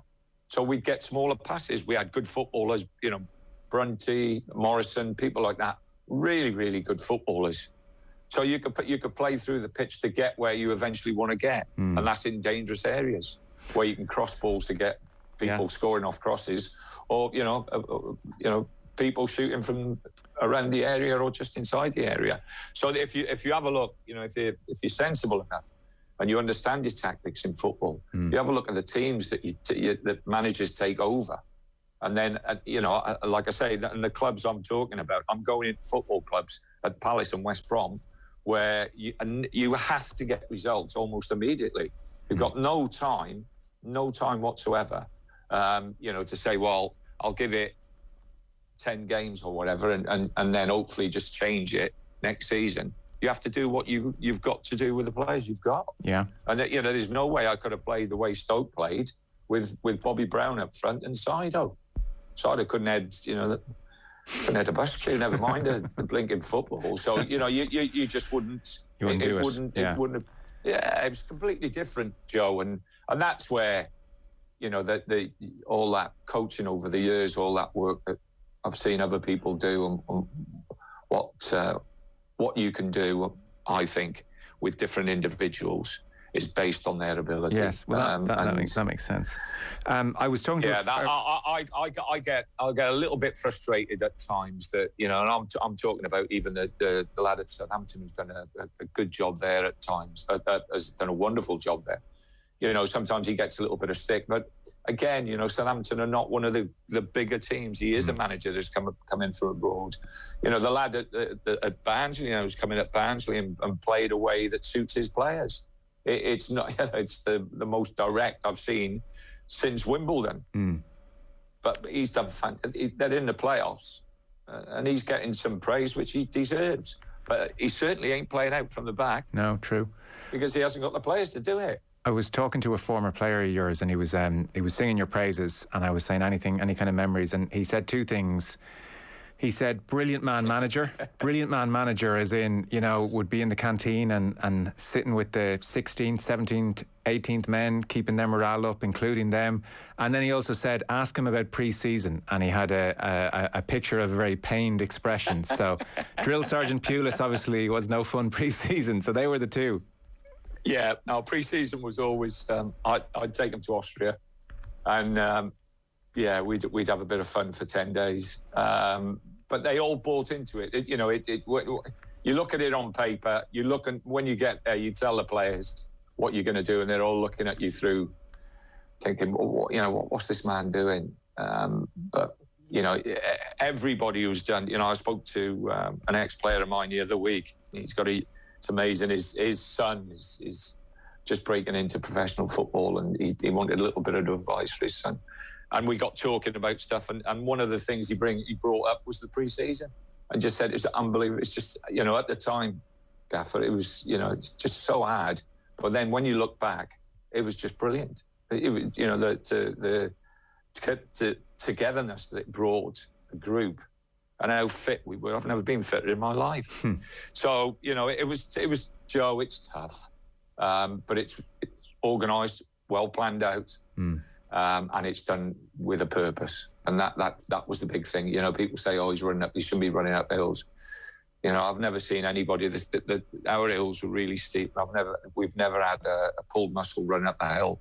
We never let them run down the hills. We always got golf carts. They jump into golf carts. They come down the hills, so they wouldn't pull any muscles coming down the hills, or they wouldn't do any damage coming down. And you know, we do strength and conditioning in the afternoon. In a massive gymnasium, we'd play a bit of head tennis and this, that and the other, and in the evenings we'd be on the grass.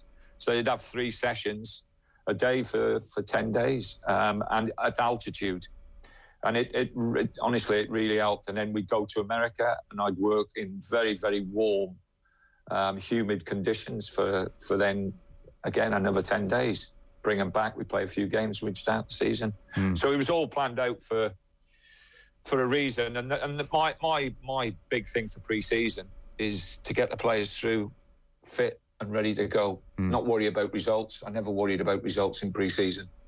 I just worried about their fitness, getting them through fit, no injuries, no problems. If we start with 25, let's finish with 25 and make sure they're fit. Yeah. I do want to ask you about the history, because I know I did read in advance that you like that. There's a lot of people texting in saying they're really enjoying hearing from you. Hope to see you back in the game again very soon. And there's a bunch of them, and I know there's no point asking you this because I've watched other interviews you've done. There's a bunch of them saying, ask him about the James Beattie incident in the dressing room. Because that image, once you hear about that story, I think it's hard to forget for people. No, I think what happens in the dressing room happens in the dressing room. And, you know, James, as I've said before, you know, James, I can't remember him, but what did he get? 12 goals from Christmas on for us. Or, you know, he was him and Matty Etherington that second year. We signed James and Matty. Those two kept us up without a question of a doubt. And I'm a great team man, but those two individuals, Etherington was just absolutely fantastic on the left-hand side for us. Real quality, real pace. Matty was a top player. He was always your favourite. You played favourites with him. Yeah. He was. Never got given out to. Really, he was my boy, and you know, he had tremendous talent. He had his issues off the pitch, and I think that's most probably why I warmed to him so much as well. But he was, you know, like I say, as a player, I can remember him doing stuff, you know, just extraordinary stuff, you know, outstanding ability. And James came, and I got to be honest, Joe, you know, every time we got a cross into the box, James seemed to score. If he wasn't scoring, he looked as though he was going to score. So, you know, for all, you know, that one incident, you know, Beattie played a big part at Stoke. Yeah, and you know, second year. You know, so that one incident, and look, it's the fracas in the dressing room, and people find it hilarious because you're both in the nip effectively, because it's showers and these things are funny to us on the outside, but they're day to day in football. On a more serious note, next day or a couple of days after that, does something like that linger, or do you just kind of put that behind you straight away? Is something like that a big deal? Well, I think there's different. I think there's different instance or happenings. Let's put it this way.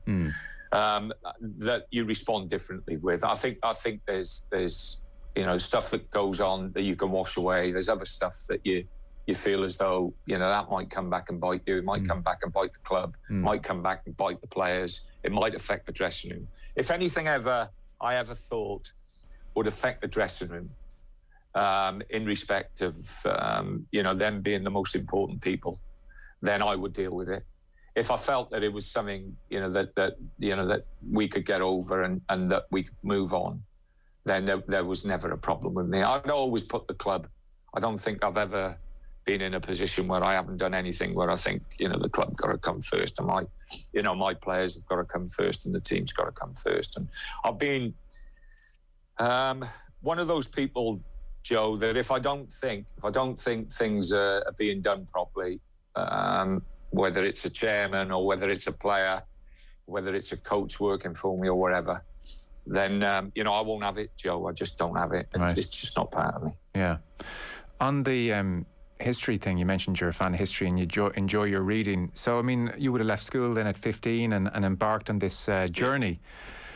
Would you like to have gone to university? Is that a regret? You're obviously, you know, if you're drawn to reading history and following history, you've got a brain. No, Joe. You know, I've been the luckiest man alive. You know, I've come from a very, very, you know, big family. My dad was a steel worker. Mum never went to work. She was in the kitchen all the time looking after the children. And I've come out and had the life I've had. I've been the luckiest person alive. You know, there's nobody, you know, you take some flack in this job, you take some stick in this job, and people criticise you and people have a go and say this and that. You know, I've been the luckiest person alive. You know, I've got some, you know, great experiences as a player, as a coach, as a manager. You know, things that I could never have dreamed of.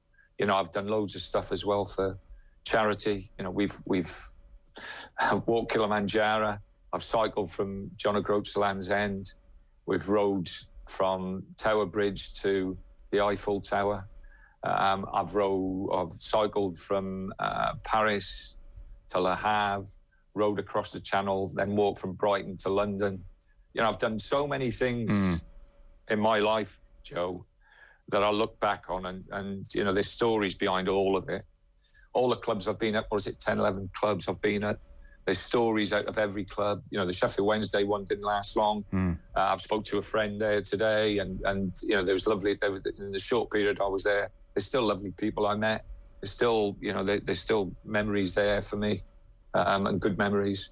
So, you know, it's, yeah, Joe, I've just been so fortunate. Yeah. No, I definitely I've won the lottery. I know you have. I definitely wouldn't ask you, would you swap it for university? But obviously there was a thirst for knowledge there or something there. So when did all that start, and why history, do you think? I always looked at, I was fascinated with leaders who had come from nowhere. Right. You know, Napoleon, obviously born in Corsica, although it was a rich family in Corsica. You know, little boy then sent to France. And how did he become one of the, you know, one of the greatest generals in European history? You know, whichever way you look at it, whether it's good or bad, or, you know, you might be a negative on Napoleon, you might be a positive with him. But how did he get to that point? You know, and different people like that, people who have worked their way through. You know, Churchill was part of the establishment. And he was in and out and in and out and in and out and in and out. And he was in and out and in and out because of the establishment. And he was a great wartime leader. He was a man for our time then. And that was, and he was a great orator and this, that, and the other. But, you know, he didn't float my boat because he was part of the establishment. It was, you know, it's people who have had to work their way up, Joe, and people who have been successful from coming from from nowhere. Right. You know, they're the people that interest me. Yeah, I mean, you don't have to be Freud, Tony, to probably see why you can relate to them, I suppose. Is that the interest? I suppose, yeah. And the other thing that I like reading about is their journeys as well. You know, was it just from, you know, they went from the bottom to the top straight away, or did they, you know, why did they then fall? You know, why did they stumble? You know, if they came back, what brought them back? And, you know, it's just, I just like it. And, you know, like I say, World War I history, that, you know, the turn where really, you know, the first time that really heavy equipment really determined battles. And before that, I think, you know, Napoleonic years, how many, you know, soldiers were killed man to man fighting, Joe. You know, it's just extraordinary that these people would follow a leader. Isn't it a shocking waste of all that life over, you know, decisions made at the top with such little regard? Joe, what amazes me as well is the way they lived. You know, I've read a book, The Dorset Soldier. You know, it's out there somewhere. Right. About a lad who enrolls and I think he eventually ends up in one of Wellington's regiments. But the way they lived, Joe, you know, it's just extraordinary. You know, they were so tough, so resilient. They're just a different breed to us. OTB AM. With Gillette, put your best face forward with our new and improved